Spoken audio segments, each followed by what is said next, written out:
50 വർഷം മുമ്പ് ഖാദി മുഹമ്മദ് റളിയല്ലാഹു അൻഹു രചിച്ചിട്ടുണ്ട്. അതിനുശേഷമാണ് കിളിപ്പാട്ടിന്റെ ശൈലിയിൽ എഴുത്തച്ഛൻ രചിക്കുന്നത്. കോപ്പി അടിച്ചതാണ് ഞങ്ങൾ പറയുന്നില്ല, അല്ലാഹു അഅലം. നമ്മൾ അങ്ങനെയൊന്നും നമ്മൾ പറയുന്നില്ലെങ്കിലും ആദ്യമായി ഇത് രചിച്ചത് മൊഹീദ്ദീൻ ശൈഖ് റളിയല്ലാഹു അൻഹു അവദാനമായി ഖാദി മുഹമ്മദ് റളിയല്ലാഹു അൻഹു ആണ്. മഹാനവറുകൾ സാധാരണക്കാരൊന്നല്ല, 500ഓളം കിതാബിന്റെ രചയിതാവാ. നമ്മളെല്ലാവരും വിസ്മരിച്ചെങ്കിലും ഗവൺമെന്റ് വിട്ടില്ല. അവരാഘോഷിക്കുക 500 ആണ്ടും 501 ആണ്ടൊക്കെ ആഘോഷിക്കുക. ഇനി ആഘോഷം വരാൻ പോവുക. ഇവിടെ എടുത്തു പറയേണ്ട ഒരു വിഷയമുണ്ട്, ഞാൻ തുടക്കത്തിൽ പറയാതിരുന്നതാണ്. ഒരുപാട് ആളുകൾ നബി സല്ലല്ലാഹു അലൈഹി വസല്ലമയെ കുറിച്ച് പറഞ്ഞിട്ടുണ്ട്. ആ കൂട്ടത്തിൽ എല്ലാവർക്കും പറയണം തോന്നി, കൂട്ടത്തിൽ കുറച്ച് ആളുകൾ നബി സല്ലല്ലാഹു അലൈഹി വസല്ലമയുടെ ജാതകം നോക്കി. റസൂലുള്ളാഹിന്റെ ജാതകം രാശി മാസിക, വളരെ മുമ്പുള്ളതാണ്, ആസ്ട്രോളജിക്കൽ മാഗസിൻ. അതൊരു കവറിലാക്കി വെച്ചതാണ്. കാരണം നമ്മുടെ കയ്യിലുണ്ട് ഒറിജിനൽ, അതിന്റെ ഫോട്ടോസ്റ്റാറ്റ് തന്നെയാണ് ഒറിജിനൽ സാധനം. ഇതിൽ ജാതകത്തെ ഒരു നിലക്കും ഇസ്ലാം അംഗീകരിക്കുന്നില്ല. ജാതകത്തെ അതുമായിട്ട് ബന്ധപ്പെടാനോ പാടില്ല. അതുമായി ബന്ധപ്പെട്ട് കഴിഞ്ഞാൽ ഒരുപാട് ദോഷങ്ങൾ വരാണ്ട് കടുത്ത ഹറാമുമാണ്. പക്ഷേ ജാതകത്തെ ബഹുമാനിക്കുന്ന ആളുകൾ, നല്ലവരാ ഹൈന്ദവ സഹോദരന്മാർ ഇവിടെ ഉണ്ട്. അവർ ജാതകത്തിന്റെ ശൈലിയിൽ പ്രവാചകൻ സല്ലല്ലാഹു അലൈഹി വസല്ലം നോക്കി. ചില ആളുകൾ ഈ മാസിക കത്തിക്കുന്നു വേണ്ട, അവരങ്ങനെ കണ്ടെത്തിക്കോട്ടെ, നമ്മൾ അവരൊന്നും ചെയ്യാൻ പോണ്ട. അവർ റസൂലുള്ളാഹിനെ പറ്റി പറയില്ലേ, കണ്ടെത്തിക്കോട്ടെ. എല്ലാവരും അവർ ആസ്ട്രോളജിക്കൽ മാഗസിൻ അങ്ങനെയെങ്കിൽ അങ്ങനെ കൂട്ടത്തിൽ നിന്ന് പറഞ്ഞതേ ഉള്ളൂ. പിന്നെ ഇവിടെ ഞാൻ പറയാൻ പോകുന്ന മറ്റൊന്ന്, ഒരുപാട് ആളുകൾ ഒരുപാട് ചരിത്രങ്ങൾ ലോകത്ത് നടന്നിട്ടുണ്ടെങ്കിലും ഇന്ന് ഏറ്റവും വലിയ ചരിത്ര ഗ്രന്ഥമായി അറിയപ്പെടുന്നത് മൈക്കിൾ എച്ച് ഹാർട്ടിന്റെ ദ 100 ആണ്. എല്ലാവർക്കും അറിയാം, ചരിത്ര വിദ്യാർത്ഥികളൊക്കെ അറിയാം. കാരണം വളരെ സ്പഷ്ടമായ ചരിത്രമാണ് നടന്നത്, വളരെ ശക്തമായ അന്വേഷണത്തോടു കൂടി. അദ്ദേഹം ഇസ്ലാമിന് അനുകൂലിയോ വിമർശകരോ ഒന്നും ഞാൻ ഇവിടെ ചർച്ച ചെയ്യുന്നില്ല. അദ്ദേഹം എന്ത് പറഞ്ഞു എന്നുള്ളത് കൂടുതൽ ഞാൻ പറയുന്നില്ല. പക്ഷേ ഇന്നേ വരെ ലോകത്ത് കഴിഞ്ഞു പോയ 100ഓളം വ്യക്തിത്വങ്ങൾ അദ്ദേഹം പരിചയപ്പെടുത്തി. ഇന്നേ വരെ ലോകത്തിന് ഏറ്റവും വലിയ സംഭാവന ചെയ്ത 100 വ്യക്തിത്വങ്ങളെ പരിചയപ്പെടുത്തിക്കൊണ്ടുള്ള അദ്ദേഹത്തിന്റെ സുപ്രസിദ്ധമായ 100 എന്ന പുസ്തകം ലോക പ്രസിദ്ധ പുസ്തകമാണ്. അയാൾ ചിലർക്കാരൊന്നല്ല. ഈ പുസ്തകം രചന തുടങ്ങുമ്പോൾ ഞാൻ എല്ലാത്തിനും പറ്റുന്ന ഒരാളെ കൊണ്ട് ഞാൻ എന്റെ രചന ആരംഭിക്കണം അദ്ദേഹം ചിന്തിച്ചു. പക്ഷെ ഞാൻ ആരെ കൊണ്ട് എന്റെ പുസ്തകം തുടങ്ങും അദ്ദേഹം ചിന്തിച്ചു. ആരെ കൊണ്ട് തുടങ്ങും? അദ്ദേഹം ക്രിസ്തുമതനിയായിയാണ്. ഈസാ നബി അലൈഹി സ്വലാമിന്റെ ചരിത്രം പഠിച്ചു നോക്കുമ്പോൾ ഈസാ നബി വിവാഹം തന്നെ ചെയ്തിട്ടില്ല. വിവാഹം ചെയ്യാത്ത ഈസാ നബിയുടെ ജീവിതത്തിൽ നിന്ന് അങ്ങനെ വിവാഹ ജീവിതത്തെ കുറിച്ച് പഠിക്കാൻ പറ്റും? സാധ്യമല്ല. ഗാന്ധിജി, നമ്മുടെ ഫാദർ ഓഫ് നാഷണൽ, നമ്മുടെ ഗാന്ധിജിയെ കുറിച്ച് പഠിച്ചു നോക്കുമ്പോൾ ഗാന്ധിജി സ്വാതന്ത്ര്യ സമരത്തെ രംഗത്തേക്ക് പുറപ്പെട്ടപ്പോൾ അദ്ദേഹത്തിന്റെ കുടുംബ ജീവിതം കാണാൻ സാധിക്കുന്നില്ല. അവസാനം അദ്ദേഹം യൂറോപ്പിൽ ഏറ്റവും കൂടുതൽ തെറ്റിദ്ധരിപ്പിക്കപ്പെട്ട ഷഫീഉൽ വറാ മുഹമ്മദ് റസൂലുള്ളാഹ്, അവിടത്തെ കുറിച്ച് പഠിക്കാൻ വിറക്കുന്ന കരങ്ങളോടുകൂടി മൈക്കിൾ എച്ച് ഹാർട്ട് തിരിഞ്ഞു നോക്കുമ്പോൾ അത്ഭുതപ്പെട്ടു പോയാൻ. ഒരേ സമയം ഒരു രാഷ്ട്രത്തിന്റെ ഭരണാധികാരി, നിരവധി മക്കളുടെ പിതാവ്, നിരവധി ഭാര്യമാരുടെ ഭർത്താവ്, ഒരുപാട് ശിഷ്യന്മാരുടെ ഗുരു, ഒരു രാഷ്ട്രത്തിന്റെ ഭരണാധികാരി, കോടതിയിലെ ജഡ്ജി എന്ന് വേണ്ട നിഖില മേഖലയിലും വെളിച്ചം വീശിയ ഒരേ ഒരു മനുഷ്യന് മാത്രമേ മൈക്കിൾ എച്ച് ഹാർട്ടിന് കണ്ടെത്താൻ സാധിച്ചുള്ളൂ. അദ്ദേഹത്തിന്റെ കരങ്ങൾ വലിഞ്ഞു മുറുകി. എഴുതാൻ നിർബന്ധിതനായി ആദ്യമായി അദ്ദേഹം എഴുതി ദ മുഹമ്മദ് സല്ലല്ലാഹു അലൈഹി വസല്ലം, റസൂലുള്ളാഹിന്റെ പേരാണ് അദ്ദേഹം എഴുതിയത്. അതാണ് ഞങ്ങളുടെ കയ്യിലുള്ളത്. അതിന്റെ തുടക്ക ഭാഗത്തുള്ള ഇന്റർനെറ്റ് കോപ്പിയാണിത്. മൈക്കിൾ എച്ച് ഹാർട്ടിന്റെ ദ 100 എന്ന പുസ്തകത്തിന്റെ ആ പ്രാഥമിക ഭാഗം വലിയ പുസ്തകമാണ്. അതിൽ അദ്ദേഹം പറയുന്ന ഒരൊറ്റ വരി മാത്രം കേൾപ്പിച്ചുകൊണ്ട് അടുത്ത വിഷയത്തിലേക്ക് കടക്കാം. ദാ മുഹമ്മദ്, അദ്ദേഹം പറഞ്ഞ ഒരൊറ്റ വാക്ക്, but he was the only man in history.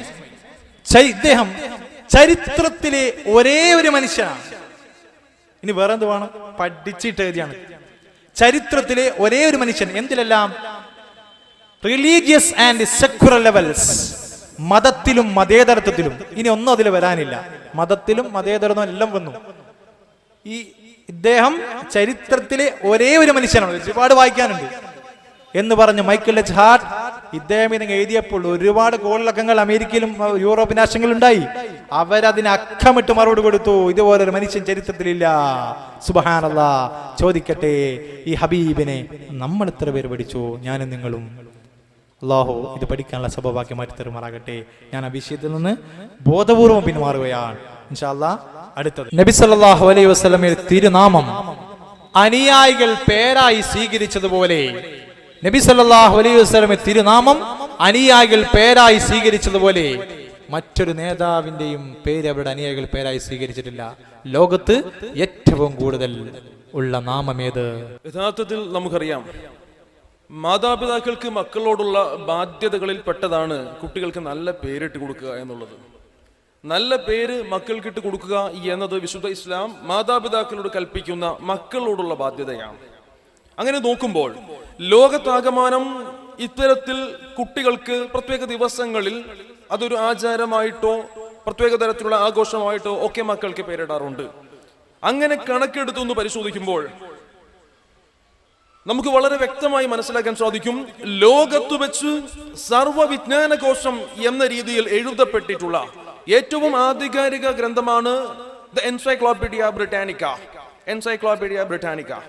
Encyclopedia Britannica കഴിഞ്ഞാൽ ആധികാരിക ഗ്രന്ഥം. നമ്മൾ സ്വഹീഹുൽ ബുഖാരി കഴിഞ്ഞാൽ സ്വഹീഹുൽ മുസ്ലിം എന്നൊക്കെ പറയുന്നത് പോലെ ലോകത്തുള്ള സർവ്വവിജ്ഞാന കോശങ്ങളിൽ 2ാം സ്ഥാനത്ത് നിൽക്കുന്ന ദ കൊളംബിയ എൻസൈക്ലോപീഡിയ അവകാശപ്പെടുന്നു, പ്രഖ്യാപിക്കുന്നു 2000 എഡിഷൻ, 2000 പ്രസിദ്ധീകരിച്ച 6ാമത്തെ എഡിഷൻ ലോകത്തെമ്പാടും 150 മില്യൺ പുരുഷന്മാർക്ക് മുഹമ്മദ് എന്ന പേരുണ്ട്. ഈ മുഹമ്മദ് സ്വല്ലല്ലാഹു അലൈഹി വസല്ലം കൂട്ടി പറഞ്ഞ അതിന് കൂലിയുണ്ട്. അള്ളാഹുവിന്റെ റസൂലിന്റെ നാമം മക്കൾക്ക് പേരിടാൻ വേണ്ടിയിട്ട് ജനങ്ങൾ തിരഞ്ഞെടുത്തതിന്റെ ആധികാരിക തെളിവെന്താ? 2010 സെൻസസ് പ്രകാരം 15 കോടി ആളുകൾക്ക് മുഹമ്മദ് എന്ന പേരുണ്ട്. 2010 സെൻസസ് പ്രകാരം ലോക ജനസംഖ്യ 692 കോടിയോളമാണ്. 692 കോടിയോളം ജനസംഖ്യ ഉണ്ടെങ്കിൽ നമുക്കറിയാം അത് പുരുഷന്മാരും സ്ത്രീകളും ഉൾപ്പെടെയുള്ളതാ. ലോക ജനസംഖ്യ എടുത്ത് പരിശോധിക്കുമ്പോൾ നമുക്ക് മനസ്സിലാക്കാൻ സാധിക്കും, പുരുഷന്മാരുടെ എണ്ണം സ്ത്രീകളെക്കാൾ കുറവാണ്. സ്ത്രീകൾ ലോകത്ത് പുരുഷന്മാരെക്കാൾ കൂടുതലാണ്. 692 ഞാൻ 700 എന്ന് കൂട്ടുന്നു, കണക്ക് കൂട്ടാൻ എളുപ്പത്തിന്. 700 കോടിയോളം വരുന്ന ലോകത്തുള്ള ജനങ്ങളിൽ 350 കോടിയിൽ താഴെയാണ് പുരുഷന്മാരെങ്കിൽ, അത് മുസ്ലിമീങ്ങളും അമുസ്ലിം സഹോദരങ്ങളും എല്ലാം ഉൾപ്പെടെയാണെങ്കിൽ 350 കോടിയിൽ താഴെ വരുന്ന ലോകത്തുള്ള ജനങ്ങൾക്ക് മുഴുവനുമുള്ള പേരുകൾ എടുത്തു പരിശോധിച്ചാൽ 15 കോടി പേരുകൾ മുഹമ്മദ്, അഹ്മദ് എന്നിത്യാദിയുള്ള പേരുകളാണ്. അഥവാ മുഹമ്മദ് എന്ന പേരോ അതിന്റെ അപരനാമമോ ലോകത്തെമ്പാടും ഉള്ള ആളുകളെ എടുത്തു പരിശോധിച്ചാൽ ഏറ്റവും കൂടുതൽ ഉള്ളതായി കാണപ്പെടുന്നുവെങ്കിൽ അതിന്റെ എണ്ണം 2000 പ്രസിദ്ധീകരിച്ച 6ാം എഡിഷൻ ദ കൊളംബിയ എൻസൈക്ലോപീഡിയ എന്ന പുസ്തകത്തിൽ ഇതൊരു സർവ്വവിജ്ഞാന കോശമാണ്, ആധികാരിക ഗ്രന്ഥമാണ്. ഈ ഗ്രന്ഥം എടുത്ത് പരിശോധിച്ചാൽ കാണാം 150 മില്യൺ 15 കോടി ആളുകൾക്ക് മുഹമ്മദ് എന്നോ അഹ്മദ് എന്നോ തുടങ്ങുന്ന പേരുകളുണ്ട് അത്രേ. അനുയായികൾ മുഴുവനും അങ്ങോട്ട് സ്വീകരിക്കുവാൻ, സ്വാംശീകരിക്കുവാൻ, മക്കളിലേക്ക് പേരിട്ടുകൊണ്ട് സന്തോഷിക്കുവാൻ എടുക്കുന്ന ഒരു നാമമായി ഇതിനെ നമുക്ക് കാണാം. എങ്കിൽ തീർച്ചയായും ഇത് വളരെ അധികം ആ ഒരു മതത്തിന്റെ അനുയായികൾക്ക്, ആ മതത്തിന്റെ നേതാവിനോടുള്ള സർവം സഹമായ സ്നേഹത്തെയും അംഗീകാരത്തെയും വിശ്വാസത്തെയുമാണ് സൂചിപ്പിക്കുന്നത് എന്ന് വ്യക്തമായി പറയാം. എങ്കിൽ ആധികാരികമായി തന്നെ ഒരു തെളിവ് അങ്ങോട്ട് ചോദിക്കട്ടെ. ലോകത്തെമ്പാടുമുള്ള ജനങ്ങളോട് അവർ എല്ലാവരും കണ്ടാസ്വദിച്ച ചിത്രം വെച്ചുകൊണ്ട് തന്നെ ചോദിക്കുന്നു, ഇത്തരത്തിൽ ഒരു നേതാവിനെ സ്വീകരിച്ചുകൊണ്ട് ഏതെങ്കിലും ഒരു രാഷ്ട്രീയ പാർട്ടിയുടെ, മതത്തിന്റെ, മീമാംസയുടെ, പ്രത്യയശാസ്ത്രത്തിന്റെ നേതാവിന്റെ പേരിനെ ഉൾക്കൊണ്ടുകൊണ്ട് മക്കൾക്ക് അത് ഇട്ടുകൊടുക്കുവാൻ തയ്യാറാകുന്ന ഒരു ജനതയെ ലോകത്തെവിടെയെങ്കിലും കാണാൻ പറ്റുമോ? അത്രത്തോളം ജനസമ്മിതി ആ വിഷയത്തിൽ ഒരു ഭൗതിക വ്യക്തിത്വം എന്ന നിലയിൽ, ഒരു നേതാവ് എന്ന നിലയിൽ, ഒരു ജേതാവ് എന്ന നിലയിൽ അല്ലാഹുവിന്റെ ഹബീബ് തിരുനബി സ്വല്ലല്ലാഹു അലൈഹി വസല്ലം തങ്ങൾക്ക് കിട്ടിയിട്ടുണ്ട് എന്ന് വളരെയധികം വ്യക്തമായി ലോകത്തിന് സാക്ഷ്യപ്പെടുത്തുന്നത് കൊളംബിയ എൻസൈക്ലോപീഡിയ എന്ന ഗ്രന്ഥമാണ്. ഇത് ആധികാരിക ഗ്രന്ഥമാണ്. ഇത്തരത്തിലൊരു പ്രത്യേകത ലോകത്തെവിടെയും കാണാൻ പറ്റില്ല. ഇതിനേറെ പറയുന്നു, മഹാരഥന്മാരുടെ ചരിത്രം എടുത്ത് പരിശോധിച്ചാൽ അവർക്ക് 4 മക്കളുണ്ടെങ്കിലും 4 പേർക്ക് മുഹമ്മദ് എന്ന പേര് കൊടുത്ത ചരിത്രമൊക്കെ വീണ്ടും നാം ചരിത്രം പരതിയാൽ മനസ്സിലാകുന്നുണ്ട്. ഇത് അല്ലാഹുവിന്റെ ഹബീബിനുള്ള, ആ മതത്തിലെ അനുയായികൾക്ക് അങ്ങോട്ടുള്ള വല്ലാത്തൊരു സ്നേഹത്തിന്റെ മറ്റൊരു പ്രതീകമായി നമുക്കിവിടെ മനസ്സിലാക്കാൻ മനസ്സിലാക്കാൻ പറ്റും. ഇതും എൻ്റെ പ്രിയപ്പെട്ട സഹോദരങ്ങൾ തീർച്ചയായും അല്ലാഹുവിന്റെ ഹബീബിന്റെ വ്യക്തിത്വത്തെ ഉൾക്കൊണ്ടുകൊണ്ട് മനസ്സിലാക്കണം. ഒരു മനുഷ്യന് 4 മക്കൾ ഉണ്ടാവുകയും അതിലൊരാൾക്ക് പോലും മുഹമ്മദ് എന്ന പേരിടാതിരിക്കുകയും ചെയ്താൽ എത്ര വലിയ നഷ്ടമാണ്. അത് ജീവിതത്തിൽ ഉൾക്കൊള്ളുകയും ഈ വ്യക്തിത്വത്തെ ശരിക്കും ഒന്ന് മനസ്സിലാക്കുകയും അത് സഹോദര സമുദായ അംഗങ്ങൾക്കിടയിൽ മനസ്സിലാക്കി കൊടുക്കുകയും വേണമെങ്കിൽ അതിനെ ഒരു ചോദ്യചിഹ്നമായി അവതരിപ്പിക്കുകയും ചെയ്യാൻ പറ്റുന്ന ഒരു ഭാഗമാക്കി ഇതിനെ ഞാൻ അവതരിപ്പിക്കുകയാണ്. അത് തിരിഞ്ഞു കാണും. ലോക ജനങ്ങളിൽ മുഴുവനുമുള്ള ആളുകളിലാണ് ഈ പറയപ്പെടുന്ന 15 കോടി. മുസ്ലിമീങ്ങളുടെ എണ്ണം വരുമ്പോൾ പിന്നെയും പെർസെൻറ്റേജ് കൂടും. ലോകത്തുള്ള ഒന്നുകൂടി വിശദമാക്കുന്നു സലീം സാഹിബ് ഒന്നുകൂടി എടുത്ത് പറഞ്ഞത്. അതുകൊണ്ട് 700 കോടിയോളം വരുന്ന ലോക ജനസംഖ്യയിൽ 692 കോടി എന്ന 2010 സെൻസസ് എങ്കിൽ അതിൽ പകുതിയിൽ കൂടുതൽ അഥവാ പകുതിയിൽ കുറവാണ് പുരുഷന്മാരുടെ എണ്ണമെങ്കിൽ ആ പകുതിയിൽ കുറവ് വരാൻ സാധ്യതയുള്ള 350 കോടിയിൽ 340 കോടി എന്ന് എടുത്തോളൂ. അതിൽ 15 കോടി ലോക ജനങ്ങളിൽ 15 കോടി പേർ മുഹമ്മദ് എന്നോ അഹ്മദ് എന്നോ അപരനാമത്തിൽ ഉള്ളവരാണ്. ചരിത്രപരമായി ജീവിച്ചു എന്ന് തെളിയിക്കപ്പെട്ട നേതാക്കളിൽ ഏറ്റവും കൂടുതൽ നാമമുള്ളത് നബി സല്ലല്ലാഹു അലൈഹി വസല്ലമക്കാണ്. അവിടത്തേക്ക് എത്ര പേരാണുള്ളത്? മഹാനായ യൂസുഫ് നബഹാനി റളിയല്ലാഹു അൻഹു കിതാബുൽ 800-ൽ പരം പേരുകൾ ധരിച്ച ആൾ വേറെ ഉണ്ട്. നമ്മുടെ ദലാലുൽ ഖൈറാത്തിൽ 200ഓളം പേരുകൾ ദലാലുൽ ഖൈറാത്തിലുണ്ട്. അവിടത്തേക്ക് എന്ത് സുന്ദരമായ പേരുകൾ! ഇത്രയും പേരുള്ള ഒരു ചരിത്ര നേതാവ് ലോകത്ത് വേറെ ആരുമില്ല. മുഹമ്മദും സല്ലല്ലാഹു അലൈഹി വസല്ലം, അഹ്മദ് സല്ലല്ലാഹു അലൈഹി വസല്ലം, ഹാമിദും സല്ലല്ലാഹു അലൈഹി വസല്ലം, മഹ്മൂദും സല്ലല്ലാഹു അലൈഹി വസല്ലം, അഹീദ് സല്ലല്ലാഹു അലൈഹി വസല്ലം, വഹീദും സല്ലല്ലാഹു അലൈഹി വസല്ലം, മാഹിം സല്ലല്ലാഹു അലൈഹി വസല്ലം, ഹാശിം സല്ലല്ലാഹു അലൈഹി വസല്ലം, ആക്കിബും സല്ലല്ലാഹു അലൈഹി വസല്ലം. ഇങ്ങനെ പേരങ്ങ് പറഞ്ഞു പോകാം. ഇത്രയും പേരുള്ള ഒരു വ്യക്തിത്വം ലോക ചരിത്രത്തിൽ സയ്യിദുനാ റസൂലുള്ളാഹി അല്ലാതെ മറ്റാരുമില്ല. മദീനത്തെ പള്ളിയുടെ ഒരു ചുമരിൽ ഇത് കൊത്തിവെക്കപ്പെട്ടിട്ടുണ്ട് എന്ന് അപൂർവം ആളുകൾക്ക് മാത്രമേ കാണാൻ പറ്റുന്ന ഒരു സ്ഥലത്താണ് ഉള്ളതെന്നും കണ്ട ഒരാൾ എന്നോട് നേരിട്ട് പറഞ്ഞിട്ടുണ്ട്. ഇനി നബി സല്ലല്ലാഹു അലൈഹി വസല്ലമയുടെ ജന്മദേശമായ മക്കയിൽ അനുയായികൾ സംഗമിക്കും പോലെ മറ്റൊരു നേതാവിന്റെയും ജന്മദേശത്ത് അവരുടെ അനുയായികൾ സംഗമിക്കുന്നില്ല. മനസ്സിലാക്കണം, നബി സല്ലല്ലാഹു അലൈഹി വസല്ലം ജന്മദേശമായ മക്കയിൽ 360 ദിവസവും ജനങ്ങളാണ്. ഇത്രയും ആളുകൾ ഒരുമിച്ച് കൂടുന്ന ഒരു സ്ഥലം, അനുയായികൾ ഒരുമിച്ച് കൂടുന്ന സ്ഥലം മറ്റൊരു നേതാവിനില്ല. ഏതൊരു നേതാവിന്റെ ജന്മസ്ഥലം നോക്കൂ, ലോകത്ത് ഏത് നേതാവിനെടുത്തോ, ഒരു നേതാവിന്റെയും ജന്മപ്രദേശത്ത് ഇത്രത്തോളം അനുയായികൾ കൂടുന്ന ഒരു അവസ്ഥ നബി സല്ലല്ലാഹു അലൈഹി വസല്ലമക്കല്ലാതെ ലോകത്ത് മറ്റൊരു നേതാവിനുമില്ല. 7 നബി സല്ലല്ലാഹു അലൈഹി വസല്ലമയുടെ ജനന വഫാത്ത് സ്ഥലങ്ങളിൽ, അതായത് നബി സല്ലല്ലാഹു അലൈഹി വസല്ലം പ്രധാന പ്രവർത്തന കേന്ദ്രങ്ങളിൽ ജനബാഹുല്യം കാരണം അനുയായികൾ വികസനം നടത്തുന്നത് പോലെ മറ്റൊരു നേതാവിന്റെയും പ്രവർത്തന കേന്ദ്രങ്ങളിൽ അവരുടെ അനുയായികൾ വികസനം നടത്തുന്നില്ല. അടിക്കടി ഓരോ വർഷവും വേണമെങ്കിൽ ഓരോ മണിക്കൂറിന് വേണമെങ്കിൽ പറയാം വികസനം നടന്നുകൊണ്ടിരിക്കുകയാണ്. ജനങ്ങളുടെ ആധിക്യം കാരണം. മുമ്പുള്ള മക്കയുടെ ചിത്രമാണോ ഇന്നുള്ളത്? ഇതുപോലെ ലോകത്തൊരു നേതാവിന്റെയും ജനന മരണ സ്ഥലങ്ങളിൽ വികസനം നടക്കുന്നില്ല. ഇവിടെ കൂട്ടത്തിൽ ഒരു വിഷയം പറയാനുള്ളത്, തുർക്കിയുടെ ഭാഗമായാണ് മക്കയും മദീനയും എന്നൊരു നമ്മളെല്ലാവരും കേട്ടിട്ടുണ്ട്. അതിന്റെ ചരിത്ര യാഥാർത്ഥ്യം നമുക്ക് ലഭിച്ചില്ല. ഒരു തുർക്കിക്കാരനാണ് കഅബത്തുല്ലാഹി ഷരീഫ് പൊളിക്കുക എന്ന് കേട്ടിട്ടുണ്ട്. തുർക്കിയുമായുള്ള കരാർ എന്താണ്? എപ്പോഴാണോ മക്കയുടെ മദീനയുടെ പ്രവർത്തനം പൂർത്തിയാകുന്നത് അന്ന് തുർക്കിക്ക് കൈമാറണമെന്നാണ്. അതുകൊണ്ട് തന്നെ എല്ലാ വർഷവും വികസനം നടക്കുമെന്നാണ് ചിലർ പറയാറ്. ഒരിക്കലും അങ്ങനെയല്ല. അവിടെ ജനബാഹുല്യം കാരണമാണ് വികസനം നടക്കുന്നത്. നോക്കൂ നിങ്ങൾ, 1880 മക്കയാണ് കാണുന്നത്. കഅബ കണ്ടോ? 1880 അന്നത്തെ ചിത്രമാണ്. അന്ന്, അതായത് 19-ാം നൂറ്റാണ്ടിലെ ചിത്രം അന്നുള്ളതാണ്. കണ്ടോ? അന്ന് ഓരോ ഇമാമിങ്ങൾക്കും വ്യത്യസ്തമായ ഭാഗങ്ങൾ നമുക്ക് കാണാം. ഇന്ന് ഇതിന്റെ ചിത്രം കംപ്ലീറ്റ് മാറി. ഇനി അടുത്ത് നോക്കൂ, 1901 അന്നുള്ള ചിത്രമാണ്. 20-ാം നൂറ്റാണ്ടിൽ. ഇനി നോക്കൂ, ഇതിപ്പോ ഏകദേശം 21-ാം നൂറ്റാണ്ടിലുള്ള ചിത്രമാണ്. അതായത് അടിക്കടി മാറി വികസനങ്ങൾ, ഇങ്ങനെ അടിക്കടി ഇതുപോലെ വികസനം നടക്കുന്ന നാട് മക്കയും മദീനയും അല്ലാതെ ലോകത്ത് മറ്റൊരു നേതാവിന്റെയും ജന്മസ്ഥലമോ വഫാത്ത് മരണസ്ഥലമോ ഇല്ല. 8 നബി സല്ലല്ലാഹു അലൈഹി വസല്ലമയുടെ തിരു റൗളയിൽ അവിടുന്ന് ജനനിബിഡമാകുന്നത് പോലെ മറ്റൊരു നേതാവിന്റെയും സമാധികൾ അവരുടെ അനുയായികളാൽ നിബിഡമാകുന്നില്ല. അള്ളാഹിന്റെ ഹബീബിന്റെ വഫാത്ത് സ്ഥലത്തെ സമാധി എന്ന് പറയാൻ പാടില്ല.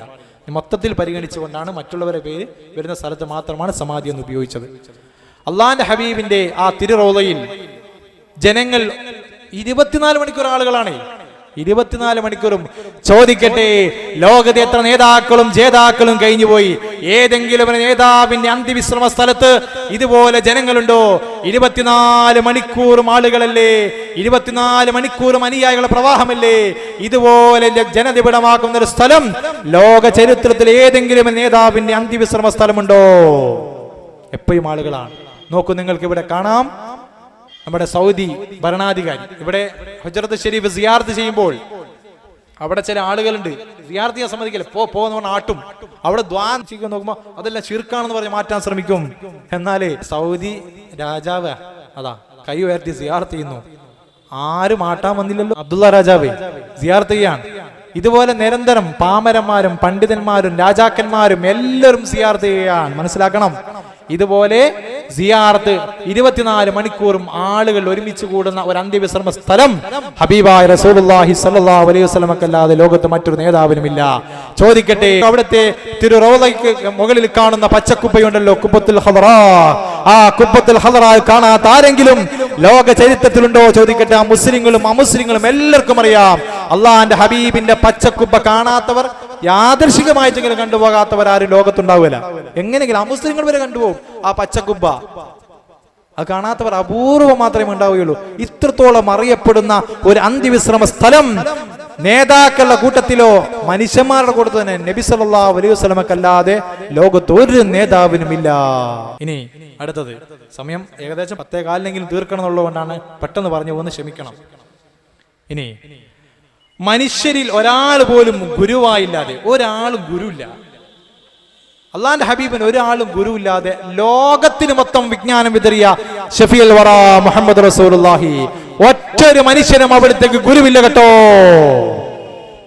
എന്നിട്ടോ അവിടുന്ന് ലോകത്തിന് സംഭാവന ചെയ്ത വിജ്ഞാനം പഠിപ്പിക്കാൻ അന്ന് മുതൽ ഇന്ന് വരെയുള്ള ലോകാവസാനം വരെയുള്ള മുഴുവൻ പണ്ഡിതന്മാരും തലകുത്തി മറിഞ്ഞാലും അവിടുന്ന് ലോകത്തിന് സമർപ്പിച്ച വിജ്ഞാനം പഠിപ്പിച്ചു തീർക്കാനും സാധ്യവുമല്ല. 4 ഇമാമിങ്ങള്, അവർക്ക് മുമ്പ് ജീവിച്ചവര് എല്ലാവരും പണ്ഡിതന്മാരാത് എങ്ങനെയാ അവരൊക്കെ ഹബീബായ റസൂലുള്ളാഹി സ്വല്ലല്ലാഹു അലൈഹി വസല്ലമ പറഞ്ഞ വാക്ക്, അവിടുത്തെ പ്രവൃത്തി പഠിച്ചുകൊണ്ടാണ് ലോകത്തിന് മൊത്തം വിജ്ഞാനം അവർ പകർന്നത്. ഇന്നത്തെ പണ്ഡിതന്മാരെല്ലാം പണ്ഡിതന്മാരായതും ഇമാമിങ്ങളൊക്കെ അവരെ ഇമാമിങ്ങളായതൊക്കെ അവിടുന്ന് പഠിച്ച് ആ വിജ്ഞാനം കൊണ്ടാ. അവിടുത്തെ മറ്റൊരു മനുഷ്യന് പഠിപ്പിച്ചിട്ടില്ല. മനസ്സിലാക്കണം, നമ്മൾ ഒരാൾ അവിടുത്തെ ഗുരുവില്ല മനുഷ്യന്മാരുടെ കൂട്ടത്തിൽ. ഇനി കേട്ടോ, നബി സല്ലല്ലാഹു അലൈഹി വസല്ലമ അവിടുന്ന് പറഞ്ഞതോ അവിടുത്തെ പ്രവൃത്തിയൊക്കെ ക്രോഡീകരിച്ചിട്ടുള്ള അവിടുത്തെ ജീവിതം അല്ല അവിടുത്തെ ദർശനം, അത് എത്ര കുത്തുബ്ഖാനകൾ നമ്മുടെ കേരളത്തിലുണ്ട്. മക്കയിലുള്ള കുത്തുബ്ഖാന, മദീനയിലെ കുത്തുബ്ഖാന, എല്ലാം പോട്ടെ, കേരളത്തിലുള്ള കുത്തുബ്ഖാന ലക്ഷക്കണക്കിന് കിതാബുകളല്ലേ. അൽ മുസ്തഫ എന്നൊരു സൈറ്റ്, അൽ മുസ്തഫ, വളരെ കുറഞ്ഞ കിതാബ് അതിലുള്ളൂ. 1,00,000 ചില്ലാണ് കിതാബ് അതിൽ തന്നെ ഉണ്ട്, അൽ മുസ്തഫ എന്ന സൈറ്റിൽ. മനസ്സിലാക്കണം. പിന്നെ എത്രയാണ് അവിടുന്ന് ഒരു ഗുരുവും ഇല്ലാതെ, ഒരു മനുഷ്യരൊരു ഗുരുവും ഇല്ലാതെ അവിടുത്തെ വിജ്ഞാനം പഠിപ്പിക്കാനാ രാവിലെ തൊട്ട് വൈകുന്നേരം മുത്താലിമീങ്ങൾ ഇങ്ങനെ പള്ളിയിൽ കൂടിയാണ് 10-12 കൊല്ലം പഠിച്ചിട്ടും ഒരു സ്ഥലത്തെത്തുന്നില്ല. ജീവിതകാലം പന്മള ഉസ്താദിനെ പോലെ വലിയ വലിയ പണ്ഡിതന്മാർ ഇപ്പോൾ പഠിച്ചുകൊണ്ടിരിക്കുകയാണെന്ന് കേട്ടെ. അവരിപ്പോൾ ഇത്ര കാലമായി പഠിക്കാൻ തുടങ്ങിയിട്ട്. മനസ്സിലാക്കണം, ഷാഫി ഇമാമൊക്കെ എത്ര കാലം പഠിച്ചുകൊണ്ടേയിരിക്കുകയാണ് അവരൊക്കെ, ഇമാമികളൊക്കെ. മനസ്സിലാക്കണം, ഒരു മനുഷ്യരൊരു ഗുരുവും അവിടത്തേക്കില്ല. ഇതുപോലെ ഗുരുവായ നേതാവ്, മറ്റൊരു നേതാവ് ഇങ്ങനെയല്ല കേട്ടോ. എല്ലാവർക്കും പഠിപ്പിച്ച ആരെങ്കിലും ഉണ്ടോ? ഏതെങ്കിലും മനുഷ്യന്മാർ ആരെങ്കിലും ഗുരുക്കുമാർ പഠിപ്പിച്ചിട്ടുണ്ടാവും. അവിടത്തേക്ക് ആരും ഗുരുവില്ല എന്നാണ്. എന്തൊരു അത്ഭുതമാണത്. അടുത്തതിലേക്ക് നോക്കൂ. സത്യത്തിന്റെ മാർഗത്തിൽ ഇത്രത്തോളം പ്രയാസം സഹിച്ചൊരു നേതാവ് ലോക ചരിത്രത്തിൽ ഉണ്ടായിട്ടില്ല കേട്ടോ.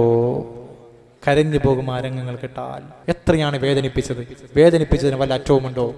അവിടുന്ന് നിസ്കരിക്കുമ്പോൾ ഒന്നും ആരെയും അവിടുന്ന് ചെയ്തിരുന്നില്ല.